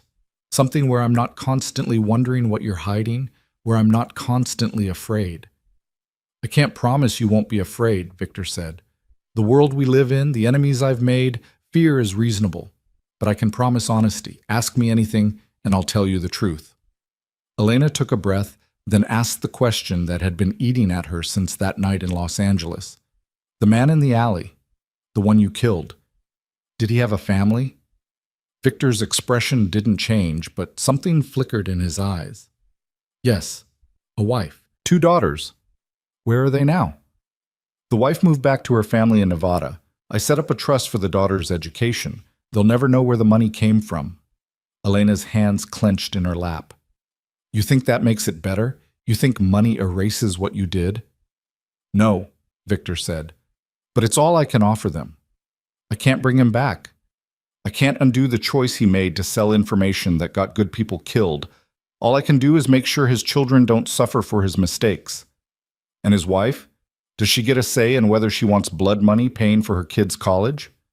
She doesn't know. She thinks it's a scholarship fund from an anonymous donor. Victor's voice was flat, matter of fact. Sometimes mercy means lying. Elena stood abruptly, the chair scraping against the floor. I can't listen to this. I can't sit here and have you justify murder like it's a business decision.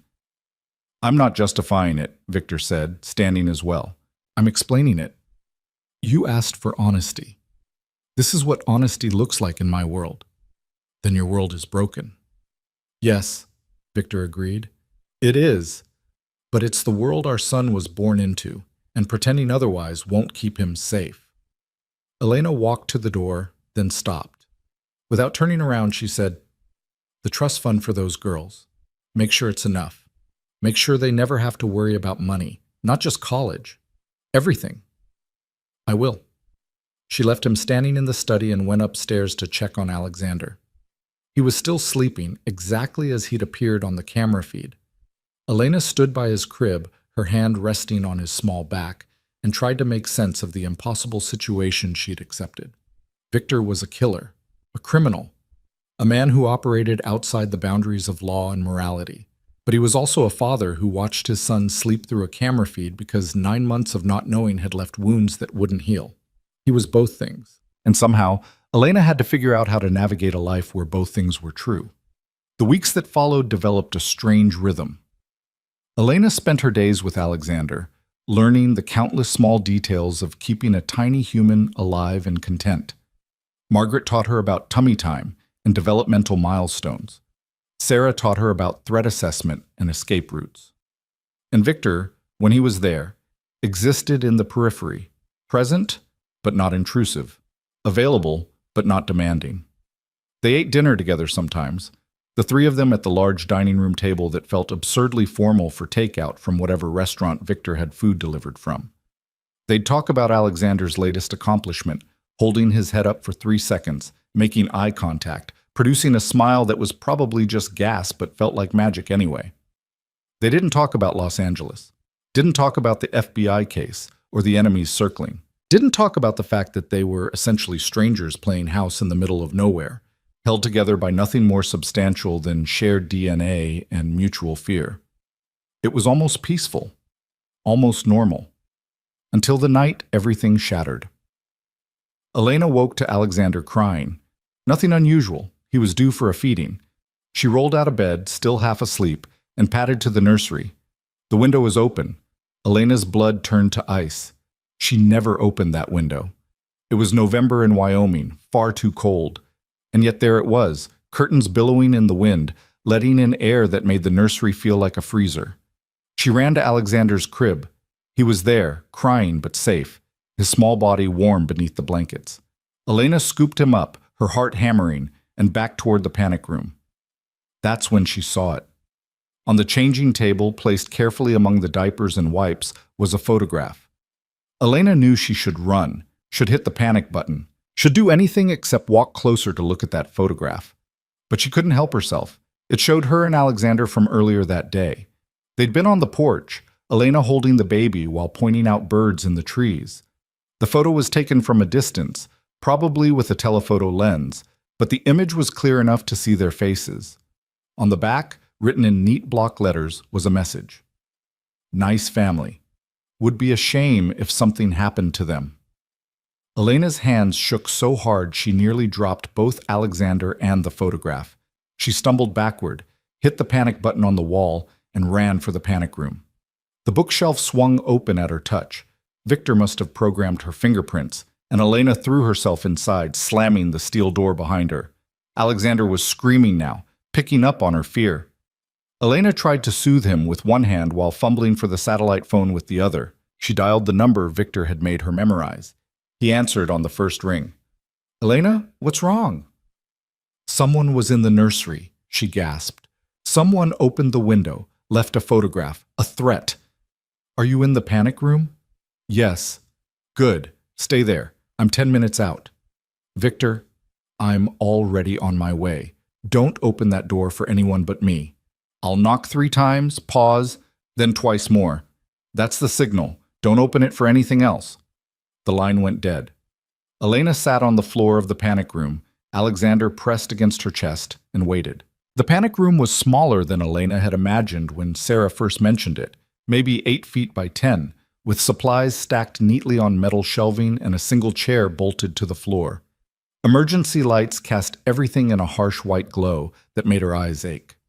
Alexander had finally quieted, exhausted from crying, his small body heavy and warm against her chest. Elena counted her heartbeats, trying to slow her breathing. 1 minute, 2, 5. Every sound from outside the steel door made her flinch. Was that footsteps? Was someone trying to break in? The panic room was supposed to be impenetrable, but so was the house, and someone had walked right in and left a photograph on her baby's changing table. 7 minutes after Victor's call, she heard it. 3 knocks. A pause. 2 more. Elena stood on shaking legs and moved to the door. Alexander clutched tight in one arm. Her hand hovered over the lock. "It's me." Victor's voice came through the steel. "Open the door, Elena." She did, and Victor swept into the room, his eyes scanning her and Alexander with an intensity that bordered on frantic. He was dressed in dark clothing, a gun visible in a shoulder holster she'd never seen him wear before. "Are you hurt?" he demanded. "No, we're fine, but Victor, someone was in the nursery. The window—" "I know. Thomas is reviewing the security footage now." His hands moved over her shoulders, down her arms, checking for injuries she didn't have. Then he turned his attention to Alexander, his fingers gentle as he examined the baby for any sign of harm. "How did they get in?" Elena asked. "You said the security was perfect. You said—" "I was wrong." The admission came out harsh, angry. "Which means I need to move you, both of you, tonight." "Move us where?" "Somewhere safer. Somewhere they won't find you." Victor pulled out his phone, already typing. "Pack what you need for Alexander. Clothes, formula, essentials. We leave in 20 minutes. Elena's free hand shot out and grabbed his wrist, stopping him mid-type. "No." Victor looked at her like she'd lost her mind. "Elena, someone breached the house, left a threat. We can't stay here." "We can't keep running," Elena shot back. "That's what I did for 9 months, remember? I ran and you found me anyway. What makes you think moving to another house, another city, another state will make any difference? Because this time I'll make sure—" "You'll make sure of what?" Elena's voice rose, and Alexander stirred against her. She forced herself to lower her volume. "You'll make sure the security is better? You said that about this place. You'll make sure no one knows where we are." "People always know, Victor. They always find out." Victor's jaw clenched. "So what do you suggest? We stay here and wait for them to come back? Wait for them to do more than leave a photograph?" "I suggest we figure out who did this and deal with them." Elena met his eyes, her voice steady, despite the fear coursing through her veins. "You said you'd be honest with me. You said you'd tell me about threats, so tell me. Who left that photograph?" Victor was silent for a long moment. Then he turned and walked out of the panic room, leaving Elena to follow. In the nursery, Thomas and Sarah were examining the window while two other security team members checked the rest of the room. The photograph lay on the changing table exactly where Elena had found it, now sealed in a clear evidence bag. "Talk," Victor said to Thomas. Thomas looked uncomfortable. "Someone cut the power to the perimeter sensors at 2:47 a.m. We didn't catch it because they looped the feed, made it look like everything was functioning normally. By the time the system caught the discrepancy and alerted us, they were already gone." "How long were the sensors down?" 11 minutes. Victor's expression went cold in a way Elena had only seen once before, in that rain-soaked alley in Los Angeles. 11 minutes. Someone had 11 minutes of unrestricted access to this house, to my family, and no one noticed. "Sir, the system is designed to catch anomalies, but nothing." Victor's voice was quiet, which somehow made it more terrifying. "I pay you to keep them safe. One job. And you failed." Sarah stepped forward. "With respect, sir, whoever did this knew our systems. They knew exactly where to cut power, exactly how to loop the feeds. This wasn't some random threat. This was professional." Victor turned to look at the photograph, still in its evidence bag. "Chen," he said. "It has to be. He's the only one who'd have the resources and the knowledge." "Chen doesn't know about this location," Thomas said. "We've been careful. Clearly not careful enough." Victor picked up the evidence bag, staring at the image of Elena and Alexander on the porch. "He's sending a message, proving he can reach us whenever he wants." Elena felt cold despite the warmth of Alexander in her arms. "What does he want?" "Me to back down, to cede territory, to acknowledge him as an equal player." Victor set the photograph down, his hands clenching into fists. "Or he wants to provoke me into making a mistake, doing something reckless that the FBI can use against me." "And what are you going to do?" Elena asked. Victor looked at her and she saw the war playing out behind his eyes, the part of him that wanted to hunt down Marcus Chen and end this threat permanently, and the part that knew doing so would only prove Chen's point, that Victor was unstable, dangerous, exactly the kind of criminal the FBI narrative painted him to be. "I'm going to negotiate," Victor said finally. "Set up a meeting, find out what he really wants." "That's suicide," Sarah said flatly. "Chen's not interested in negotiation. He's interested in power. The second you show up to a meeting, he'll try to kill you." "Then I'll make sure I'm ready for that." Victor turned back to Thomas. "I want the security systems upgraded. Redundant sensors, multiple feeds, random pattern changes, and I want someone on the nursery 24/7, not just monitoring, physical presence." "Victor, that's not necessary," Elena started to say. "Yes, it is." He faced her, his expression leaving no room for argument. "Someone got into our son's room. They could have taken him. They could have hurt him. I won't give them a second chance." Our son. It was the first time he'd said it that way, claiming Alexander as a shared possession rather than Elena's child he happened to have contributed DNA to.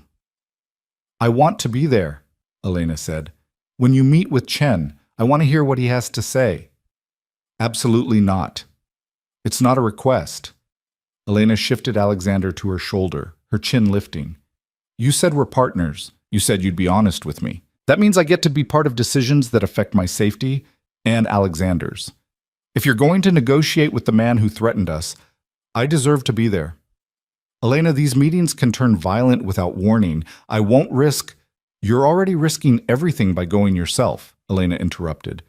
"At least if I'm there, I'll know firsthand what we're dealing with. I'll know if Chen is serious or if this is just posturing." Victor stared at her like he was seeing someone new. "You've changed," he said quietly. "The woman I knew in Los Angeles would never have asked to walk into a room with a crime boss."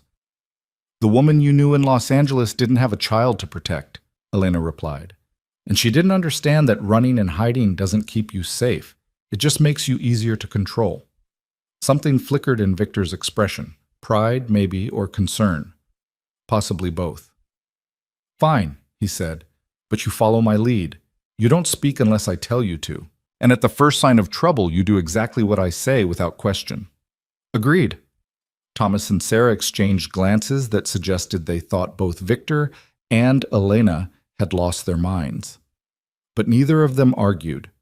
The meeting was set for 3 days later, at a restaurant in Billings that Chen apparently owned through a series of shell companies.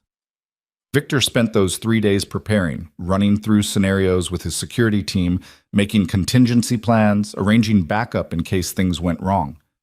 Elena spent them with Alexander, memorizing every detail of his face as if this might be the last time she held him. She hated that her mind went there, but she couldn't help it. She was about to walk into a room with the man who'd threatened her son, the man who'd proven he could reach them despite all of Victor's precautions. On the morning of the meeting, Margaret arrived early. "I heard about what happened," the older woman said, gathering Alexander into her arms with practiced ease. "And I heard about where you're going today." "Victor told you?" "Didn't have to. I've worked for men like him before. I know what a meeting means." Margaret settled into the rocking chair, Alexander content against her chest. "You don't have to do this, you know. You could stay here. Let Victor handle it." "I could," Elena agreed. "But I'm tired of letting other people make decisions about my life." Margaret studied her for a long moment. "You're braver than I was at your age. I hope it doesn't cost you what it cost me." Elena wanted to ask what Margaret meant, but Victor appeared in the doorway, dressed in a suit that probably cost more than Elena's car had back in Los Angeles. "Ready?" he asked. Elena kissed Alexander's forehead, breathing in his baby smell, then forced herself to step away. "Ready." The drive to Billings took 2 hours. Victor was quiet for most of it, his eyes on the road, his jaw tight with tension. Sarah drove while Thomas sat in the passenger seat, both of them armed and alert. Another SUV followed 20 yards behind, more security, though Elena didn't know their names. "Tell me about Chen," Elena said finally, needing to break the silence. "What kind of man is he?" Victor glanced at her. "Smart, ruthless. He came up through the Chinese triads in San Francisco, then branched out on his own when he saw an opportunity. He's younger than me by about 5 years, which makes him impatient. He wants to build an empire, and he sees me as an obstacle." "Why?" "Because I control shipping routes he needs. Because I have relationships with suppliers he wants access to. Because as long as I'm around, he'll always be second tier." Victor's fingers drummed on his knee, a rare show of nervous energy. "He's been making moves for the last year, small at first, undercutting my prices, spreading rumors about my reliability. But it's escalating." "The photograph," Elena said, "that was escalation." "Yes. He's trying to prove I can't protect my own family, that I'm weak." "Are you?" Elena asked. "Weak?" Victor's eyes met hers, and she saw something raw in them. "When it comes to you and Alexander, yes. I would burn everything I've built to keep you safe. Chen knows that, and he'll use it against me if he can." They arrived at the restaurant just before noon, a upscale Italian place that looked absurdly normal for a meeting between criminals. Victor led Elena inside while Sarah and Thomas positioned themselves near the entrance, trying to look casual despite the obvious weapons hidden beneath their jackets. The hostess recognized Victor immediately. "Mr. Hale, Mr. Chen is expecting you. He's in the private dining room." She led them through the main restaurant to a door at the back. Victor's hand found Elena's elbow, a light touch that she suspected was meant to be reassuring, but felt more like a claim of ownership. The private dining room was elegant, dark wood paneling, a table set for 6, windows overlooking a garden that was dormant for winter. And sitting at the head of the table, looking completely at ease, was Marcus Chen. He was younger than Elena had expected, maybe late 30s, with sharp features and eyes that assessed her with the same calculation she imagined he used when evaluating business opportunities. 2 men flanked him, both large enough to be bodyguards, though they wore suits that suggested a higher pay grade. "Victor," Chen said, standing with a smile that didn't reach his eyes. "Thank you for coming. And you brought a guest?" "My partner," Victor said, the word deliberate. "Elena Carter." Chen's eyebrows rose. "The woman who disappeared. The FBI's been looking for you, Ms. Carter. I'm surprised Victor's keeping you so close. Seems like a liability." "Elena is here because the matter we're discussing concerns her directly," Victor said, his voice cool. "You broke into my home, threatened my family. I wanted her to hear your explanation firsthand." Chen's smile widened. Explanation. I don't think I need to explain anything, but please sit. Let's talk like civilized people. They sat, Victor positioning himself between Elena and Chen. The air in the room felt charged, dangerous. I'll be direct, Chen said, pouring himself wine from the bottle on the table. You're in my way, Victor. You have been for years, and I'm done waiting for you to step aside gracefully. I built these roots, Victor said, these relationships. You want what I have, you'll need to earn it. Or I could just take it. Chen took a sip of wine, his eyes never leaving Victor's face. Your organization is strong, I'll give you that. But it's not invulnerable. The FBI is building their case, your people are getting nervous. And now you have something you never had before, a weakness I can exploit. His gaze shifted to Elena, and she felt her skin crawl. Your son is what, 6 weeks old? Chen continued. Beautiful child. I saw the photographs. He has your eyes. Elena's hands clenched in her lap, but she forced herself to remain still, silent. You threatened my family again, Victor said, his voice dropping to something deadly. And this conversation ends very differently than you're hoping. I'm not threatening anyone, Chen said mildly. I'm simply pointing out facts. You have vulnerabilities now. A child to protect. A woman who witnessed you commit murder. These are complications, Victor. And in our business, complications get people killed. What do you want? Victor asked. Your routes through the Pacific Northwest, your contacts in Vancouver, and your promise to stay out of California entirely. Chen leaned back in his chair. Give me that, and I have no reason to pursue your family. We can coexist peacefully. And if I refuse? Chen's smile turned cold. Then I'll make sure that the FBI finds Ms. Carter. That they put her in front of a grand jury. That they offer her immunity in exchange for testimony about what she saw in that alley. You'll go to prison, your organization will crumble, and I'll step in to fill the vacuum. Either way, I get what I want. I'm just giving you the option of a softer landing. Elena felt Victor's tension radiating through the small space between them.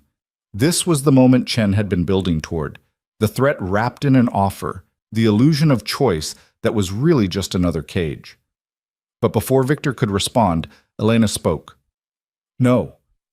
Both men turned to look at her. Victor's expression was warning, but Elena ignored it. I'm sorry, Chen said, his tone suggesting he wasn't accustomed to being contradicted. I said no. Elena met his gaze directly. You're making assumptions that aren't true. You assume I'll testify against Victor if the FBI finds me. You assume I'm a weakness he'll sacrifice everything to protect. You assume that because I'm a woman with a child, I must be controllable.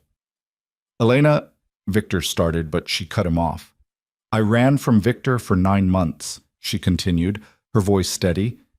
I hid in a town of less than 3,000 people. I worked in a diner and lived in a room above a hardware store. And the entire time, Victor knew where I was. He could have dragged me back at any point, but he didn't. Do you know why? Chen's expression had shifted from amusement to something more calculating. Because he understood that controlling me would only make me more determined to escape, Elena said. That the only way we could build something sustainable was if I chose to stay. And I have chosen. Not because I'm weak, not because I don't have other options, but because I looked at the reality of my situation and decided that being Victor's partner was better than being his victim or his enemy. She leaned forward slightly, her hands still in her lap, but her posture radiating a confidence she didn't entirely feel. So, when you threaten my son, when you break into my home and leave photographs like some kind of third-rate thriller villain, you're not proving that Victor is weak. You're proving that you don't understand how this works. You think family is a liability. I think it's the only reason any of this matters. The room was very quiet. Chen's bodyguards had shifted slightly, their hands moving closer to weapons Elena couldn't see but knew were there. Then Chen started laughing. I like her, he said, looking at Victor. I can see why you kept her around. She's got spine. She's also right, Victor said, his voice carrying a warning. You've miscalculated. Elena isn't going to testify against me with or without immunity. And threatening her only makes me more committed to destroying you rather than negotiating. Chen's laughter faded. Then we have a problem. We do, Victor agreed. But it's not the problem you think. You want my roots, my contacts, my territory? Fine. Let's negotiate. But the second you bring my family into this again, negotiations end and war begins. And Marcus? You don't want a war with me. The two men stared at each other across the table, and Elena felt the weight of everything unspoken. The violence both of them were capable of, the organizations that would mobilize with a single word, the casualties that would pile up on both sides if this went wrong. Your Pacific Northwest routes, Chen said finally, in exchange for guaranteed peace. No retaliation, no undermining. We split the territory and leave each other alone. And you stay away from Elena and Alexander, Victor added. Not just physically. No surveillance, no photographs, no attempts to use them as leverage. That's non-negotiable. Chen considered this, his fingers drumming on the table. Agreed. But I want it in writing. A contract both of us sign, with penalties if either party violates the terms. Fine. My lawyers will draw up the documents. I'll have my people review them. Chen stood, and his bodyguards immediately moved to flank him. It's been interesting, Victor. Ms. Carter, a pleasure to meet the woman who finally made Victor Hale vulnerable. I didn't make him anything, Elena said. He chose this, just like I did. Chen smiled, but this time it looked almost genuine. Perhaps you're right. Perhaps we all choose our prisons. Some are just prettier than others. He left, his bodyguards trailing behind him, and suddenly the room felt larger, safer. Victor turned to Elena, his expression unreadable. That was either the bravest or most foolish thing you've ever done. Probably both, Elena admitted, her hands shaking now that the adrenaline was fading. Did I just make things worse? No. Victor's hand found hers, squeezing gently. You made him see you as a person instead of a pawn. That might be the only thing that keeps this agreement from falling apart the second it's convenient for him to break it. Sarah appeared in the doorway. We should go. The longer we stay, the more exposed we are. They left the restaurant and drove back to Wyoming in silence. Elena spent the entire drive thinking about what she'd done, the risk she'd taken by speaking when Victor had told her to stay silent. But watching Chen's expression shift from condescension to respect had been worth it. When they arrived back at the house, Elena went immediately to the nursery. Margaret was still there, Alexander sleeping peacefully in her arms. How did it go? Margaret asked quietly. Better than expected, Elena said, taking Alexander and holding him close. Or maybe just differently. Margaret stood, gathering her things. Sometimes different is all we can hope for. After Margaret left, Elena sat in the rocking chair with Alexander, watching the late afternoon sun paint the mountains in shades of gold and orange. Victor appeared in the doorway, his suit jacket gone, his tie loosened. Thank you, he said, for what you did today, for backing me up. I wasn't backing you up, Elena replied. I was protecting Alexander. There's a difference. Is there? Victor moved into the room, sitting on the floor near the rocking chair. Because from where I'm sitting, it looked like you were protecting both of us. Elena didn't know how to answer that, because he might be right. Somewhere in the last 6 weeks, her motivation had shifted from pure survival to something more complicated. She didn't trust Victor, not completely, maybe not ever, but she was beginning to understand him, and understanding was its own kind of dangerous. Chen was right about one thing, she said finally. We all choose our prisons. I chose this one, this house, this arrangement, this life. And maybe that makes me foolish, or maybe it makes me practical. I don't know anymore.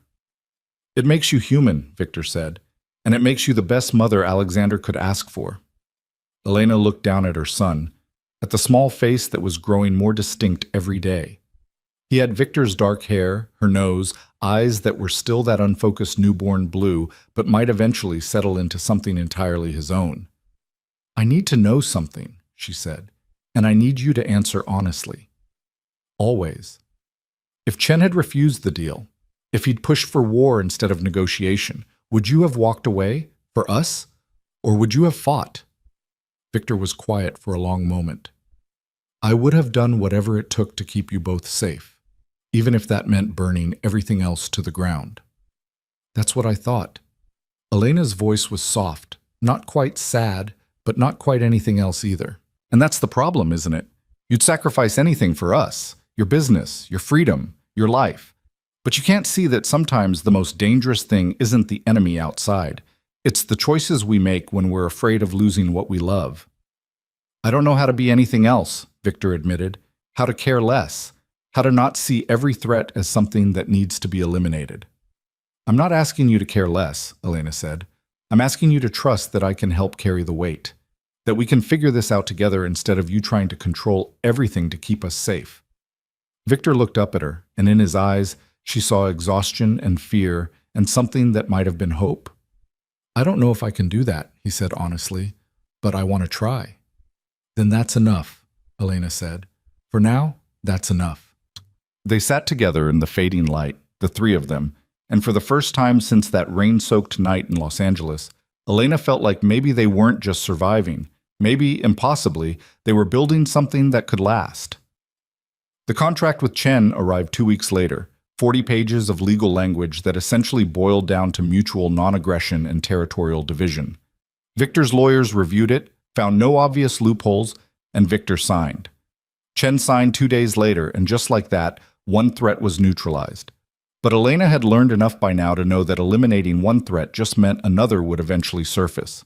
That was the nature of Victor's world, and by extension, hers. The difference was that now she understood what she'd agreed to. The dangers weren't abstract anymore. They had faces, names, specific methodologies, and while that knowledge was terrifying, it was also empowering. She continued her training with Sarah, moving from basic awareness to actual firearms instruction. The first time she fired a gun, the recoil surprised her, but by the 10th time, she was starting to understand the mechanics. By the 100th, she could hit a target at 20 yards more often than not.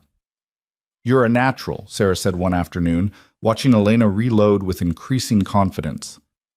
"Most people never get comfortable with the weight of a weapon. You're already treating it like an extension of yourself." "I don't want to be comfortable with it," Elena replied. "I want to be capable. There's a difference." Sarah smiled. "Fair enough." Alexander grew, 3 months old, then 4. He smiled now, real smiles that lit up his whole face. He tracked movement with his eyes, reached for toys, made sounds that were starting to resemble actual communication. Every milestone felt like a small miracle, a reminder that despite everything, life continued. Children grew. Time passed. And slowly, without quite meaning to, Elena and Victor built something that resembled a family. They had dinner together most nights now. They took turns getting up with Alexander when he woke crying. They argued about small things, whether to start him on solid foods yet, whether the nursery was too warm, whether they should get a dog for when he was older. Normal things. Couple things. Except they weren't a couple. Until the night everything changed again. It happened on a Tuesday evening in late February, when Alexander was almost 4 months old, and the Wyoming winter had finally begun its slow retreat toward spring. Elena had put Alexander down for the night and was heading to her room when she heard it, a sound from Victor's study that made her pause. Not quite a sob, but close. A sharp intake of breath that spoke of pain being forcibly contained. She should have kept walking, should have respected his privacy. But something in that sound pulled at her, made her feet carry her to the half-open door. Victor sat at his desk, his head in his hands, his shoulders curved inward in a posture of defeat Elena had never seen from him. On the desk in front of him was a photograph, not the threatening one Chen had left, but something older, worn at the edges, creased from being handled too many times. "Victor?" Elena said softly. He looked up, and she saw his eyes were red-rimmed, his face stripped of the careful control he usually wore like armor. "I'm sorry," he said, his voice rough. "I didn't mean to. I thought you were asleep. What's wrong?" Elena stepped into the room, drawn by the rawness of his expression. Victor looked down at the photograph, then slowly turned it so she could see. It showed a young woman, maybe early 20s, with dark hair and a smile that lit up her whole face. She was holding a little boy, maybe 3 years old, who had Victor's eyes and the same serious expression Elena sometimes saw on Alexander's face. "That's my sister," Victor said quietly. "Catherine. And her son, Daniel." Elena's breath caught. Victor had never mentioned family. She'd assumed he had none, or that they were estranged beyond repair. "Where are they now?" she asked, though something in Victor's expression told her she already knew the answer. "Dead, 8 years ago." Victor's hand traced the edge of the photograph with a gentleness that made Elena's chest ache. "Catherine got involved with someone in my world, a competitor who thought he could use her to get to me. When I didn't back down, when I wouldn't cede territory to keep her safe." He stopped, swallowing hard. "They killed her. Made it look like a car accident. Daniel was in the back seat. He was 4 years old." Elena felt tears prick her eyes. "Victor, I'm so sorry." "I hunted down everyone involved," Victor continued, his voice taking on a flat, emotionless quality that was somehow worse than grief. "It took me 2 years, but I found them all. And I made sure they understood what they'd taken from me before I ended them." "Is that when you became—" Elena didn't know how to finish the sentence. "A monster," Victor supplied. "No, I was already in this life.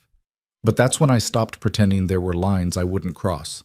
When I stopped believing that caring about people was anything other than a fatal weakness." He looked up at her then, and Elena saw the truth written in every line of his face. "And then I met you," he said, "and I broke every rule I'd made for myself. I let myself care. Let myself hope that maybe I could have something normal, something good, even while living in this world. And then you saw what I really was, and you ran, just like I knew you would, just like everyone does eventually." "I didn't run because you're a monster," Elena said, moving closer. "I ran because I was afraid. Of you, yes, but also of myself. Of how much I'd ignored because it was easier than facing the truth." "And now," Victor asked, "now that you know the whole truth, that I'm not just a criminal, but a man who's destroyed everyone he's ever loved?" Elena looked at the photograph again, at Catherine's bright smile and Daniel's serious little face. She thought about Alexander sleeping in the next room, blissfully unaware of the complicated legacy he'd been born into. "Now I think you've been punishing yourself for 8 years for something that wasn't your fault," she said. "Catherine made her own choices. She knew the risks of your world. And what happened to her and Daniel was evil, but it wasn't because you loved them. It was because someone else chose to be cruel. If I hadn't been in this life, then you would have been someone else entirely," Elena interrupted. "And maybe Catherine would still be alive, or maybe she'd have died in some other way. We can't know. All we can know is what we do with the life we have right now." Victor stood, moving to the window that overlooked the dark valley. "When you ran, when you disappeared, I told myself I wouldn't make the same mistake, that I'd let you go, that trying to hold on to you would only end the same way holding on to Catherine did." "But you didn't let me go," Elena said. "No," he turned to face her, "because the thought of Alexander growing up without me, without ever knowing I tried, that was worse than any danger. Even if it meant putting you both at risk, even if it meant you'd hate me, I had to try." Elena crossed the distance between them, standing close enough to see the exhaustion etched into his features, the weight of 8 years of grief and guilt. "I don't hate you," she said. "I've tried to. It would make this so much easier. But I can't. Because underneath all the terrible things you've done, all the violence and the control, there's a man who built a nursery with forest murals because he remembered which photos made me smile. Who watches our son sleep through a camera feed because 9 months of not knowing left scars that won't heal. Who negotiated with his enemy instead of going to war because he knew war would put us in danger." "Elena, I'm not finished." She took a breath. "You said family is a weakness, a liability, something that will get us killed. But I think you're wrong. I think family is the only thing that makes any of this worth surviving. And I think if we're going to do this, really do this, not just coexist, but actually build something, then we need to stop pretending." "Pretending what?" "That this is just a partnership. That we're just co-parents living in the same house out of necessity." Elena's hands were shaking, but she forced herself to continue. "Because that's not what this is anymore. Not for me. And I don't think it is for you either." Victor stared at her, something vulnerable and terrified flickering across his face. "What are you saying?" "I'm saying I love you." The words came out steadier than Elena expected. Not the version of you I built in my head when we were in Los Angeles. The real you. The one who's killed people and made terrible choices and carries grief like a second skeleton. I love you anyway, and I'm tired of pretending I don't. The silence that followed felt endless. Victor's expression shifted through shock, disbelief, something that might have been hope before settling on a kind of careful stillness. You can't, he said finally. You can't love me. You saw what I am, what I do. I did.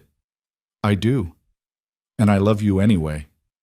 Elena reached up and cupped his face in her hands, feeling the rough stubble of his jaw, the warmth of his skin. I know that makes me foolish. I know it probably makes me broken in some fundamental way, but it's true. Elena, if you do this, if we do this, there's no going back. You'll be tied to me in every way that matters, not just as Alexander's mother, as my partner, my everything. And that target on my back, it becomes yours too. It already is mine, Obun, Elena pointed out. Chen proved that. The FBI proved that. The second I got pregnant with your child, I became part of your world whether I wanted to or not. The only question is whether we face it together or keep pretending we're just two people sharing a house. Victor's hands came up to cover hers, his eyes searching her face as if trying to find the trick, the angle, the reason she was saying this. I don't deserve you, he said quietly. Probably not, but you have me anyway. Elena smiled, and it felt like the first genuine smile she'd managed in months. So what do we do about it? Victor pulled her close, his arms wrapping around her with a desperation that made her breath catch. His face buried in her hair, and she felt him shaking. I love you, he said, the words muffled against her shoulder. I've loved you since the first time you told me I was wrong about something and didn't back down when I argued. I loved you when you ran from me. I loved you through every day you were gone, every night I checked that you were safe, every moment I thought I'd lost you forever. Elena held him tighter, feeling the years of walls crumbling between them. We're going to screw this up, she said. We're going to fight. We're going to disagree about how to raise Alexander. We're going to have moments where we drive each other crazy. Probably, Victor agreed. And there will always be threats. Always someone trying to use us against each other. Yes. But we face it together. No more secrets. No more you making decisions to protect me without telling me. We're partners in everything. Victor pulled back just enough to look at her, his hands framing her face. Partners in everything, he agreed, starting with this. He kissed her, and it felt like coming home and stepping off a cliff at the same time. Elena had kissed him before, in the early days of their relationship when she'd thought he was just a businessman with mysterious hours. But this was different. This was kissing him with full knowledge of who he was, what he'd done, and choosing him anyway. When they finally broke apart, both breathing hard, Victor rested his forehead against hers. Marry me, he said. Elena laughed, the sound startled and breathless. What? Marry me. Not because of Alexander, not because it makes you safer, because I want to spend whatever time I have left on this earth legally bound to you in every way possible. That's possibly the least romantic proposal I've ever heard. I'm not a romantic man, Victor said. I'm a criminal who fell in love with someone far too good for him and got impossibly lucky when she loved him back. So marry me, Elena. Let me try to be the man you deserve. Elena thought about everything that had brought them to this moment.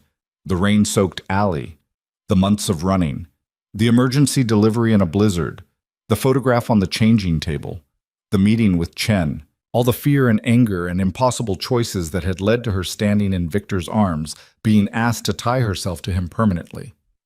Yes, she said, but I have conditions. Victor smiled, and it transformed his entire face. Of course you do. First, I plan the wedding. Small, private, just us and the people we actually care about. Agreed. Second, we tell Alexander the truth when he's old enough. About who you are, what you do. We don't lie to him and we don't sugarcoat it. Agreed. And third, Elena paused, working up the courage for what she was about to ask. We find a way out. Eventually. Not today, not tomorrow. But we work toward a future where Alexander doesn't have to grow up surrounded by violence, where we can be a normal family. Victor's expression grew serious. Elena, leaving this life isn't like quitting a job. The people I've worked with, the enemies I've made, they don't just let you walk away. I know, but you're smart, you're connected. If anyone can find a way to build a legitimate business and transition out, it's you. Elena held his gaze. I'm not asking you to do it overnight. I'm asking you to try. For Alexander. For us. Victor was quiet for a long moment, and Elena could see him thinking through the logistics, the risks, the near impossibility of what she was asking. It would take years, he said finally, and it would be dangerous, more dangerous than staying. I know. People would see it as weakness. They'd try to take advantage during the transition. I know. And there's no guarantee it would work. I know. Elena's hands tightened on his arms. But I need to believe we're working towards something better. That Alexander won't have to make the same choices you did. Can you give me that? Victor looked at her for a long moment, then nodded slowly. I can try.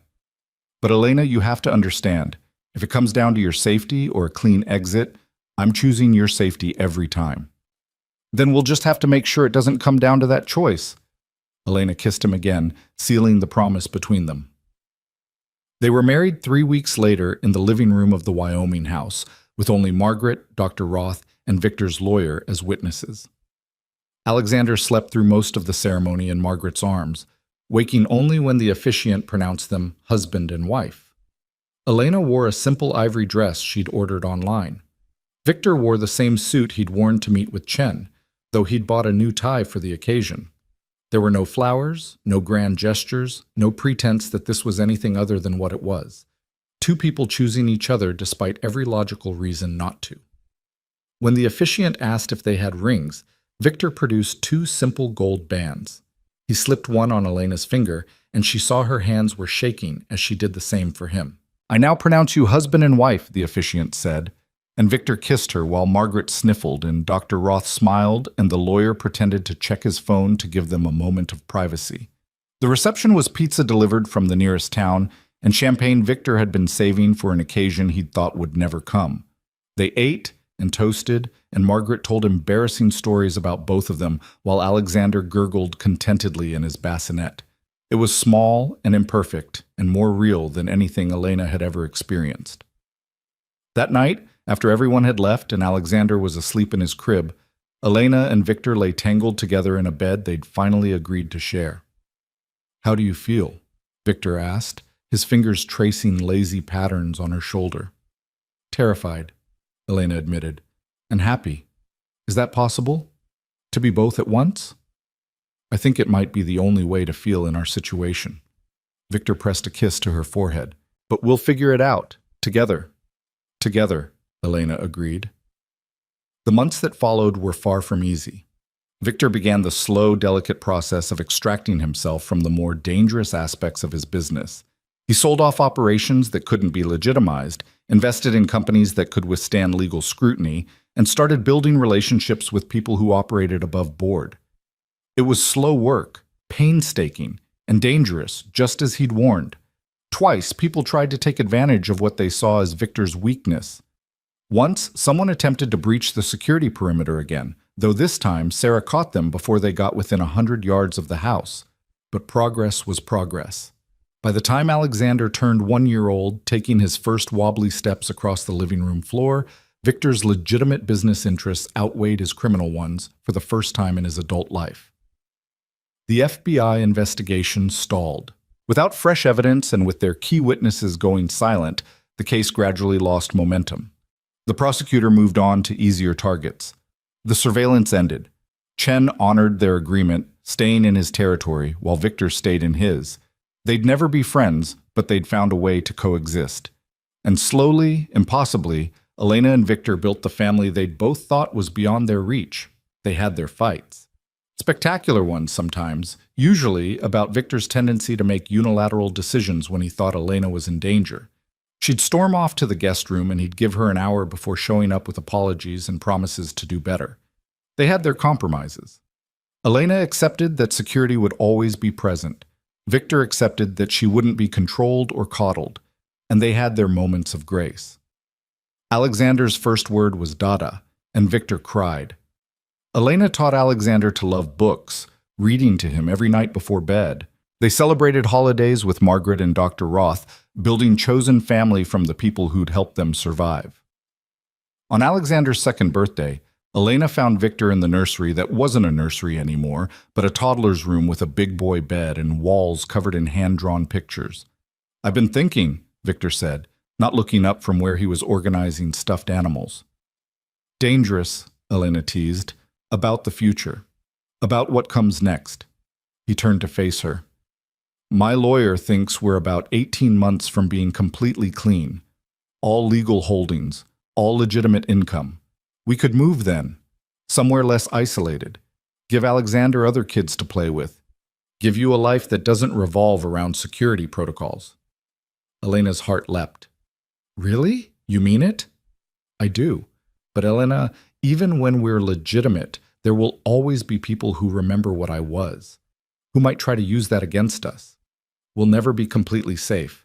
"No one is completely safe," Elena said, moving into his arms. "But we'll be safer than we are now, and we'll be together. That's enough." "Is it?" Victor asked. "Enough for you, after everything you've sacrificed?" Elena thought about the question seriously, about the life she'd imagined for herself before she met Victor, the career, the apartment in a safe neighborhood, the uncomplicated partner who worked normal hours and didn't have enemies or secrets. That life was gone. Had been gone since the moment she stepped into that rain-soaked alley and saw who Victor really was. But the life she had now, complicated and imperfect as it was, held things that imagined life never could. A son who looked at her like she hung the moon, a husband who'd literally built her a fortress to keep her safe, a purpose that went beyond climbing corporate ladders. "It's more than enough," she said. "It's everything." Victor pulled her close, and they stood together in their son's room, planning for a future that had once seemed impossible. Alexander burst into the room at that moment, his small legs carrying him at top speed, a stuffed elephant clutched in one chubby fist. "Mama, Dada, park, go, park!" he demanded with the absolute certainty of a 2-year-old who knew what he wanted. Elena laughed, scooping him up. "It's almost dinner time, baby. Maybe after?" "Now," Alexander insisted.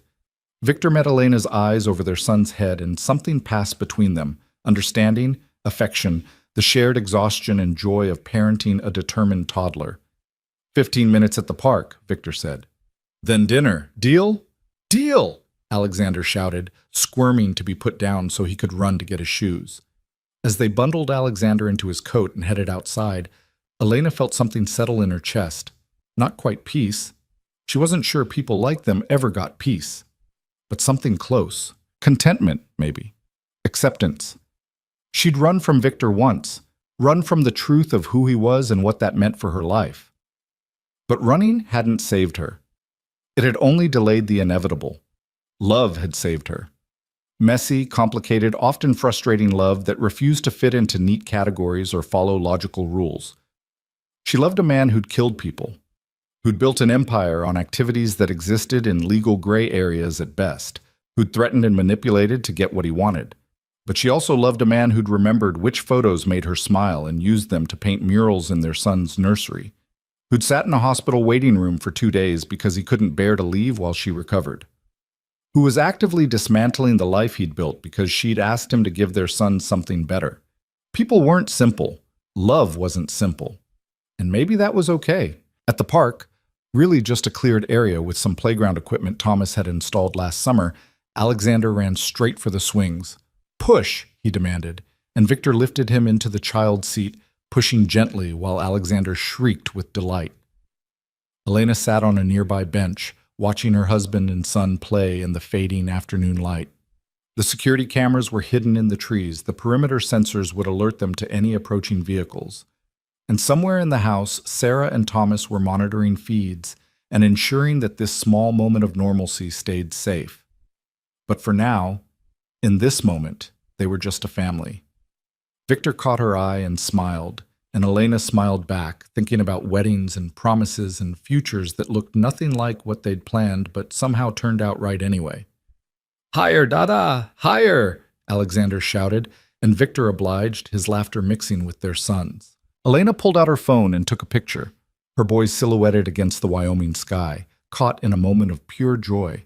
She'd add it to the album she'd been keeping, the one that told the story of how they'd built this impossible life, how fear had turned to trust, how running had turned to staying, how survival had turned to love. It wasn't the story she would have written for herself. But sitting on that bench, watching the two people she loved most in the world, Elena couldn't imagine any other ending. This was her life, her family, her choice, and she'd choose it again, every single time.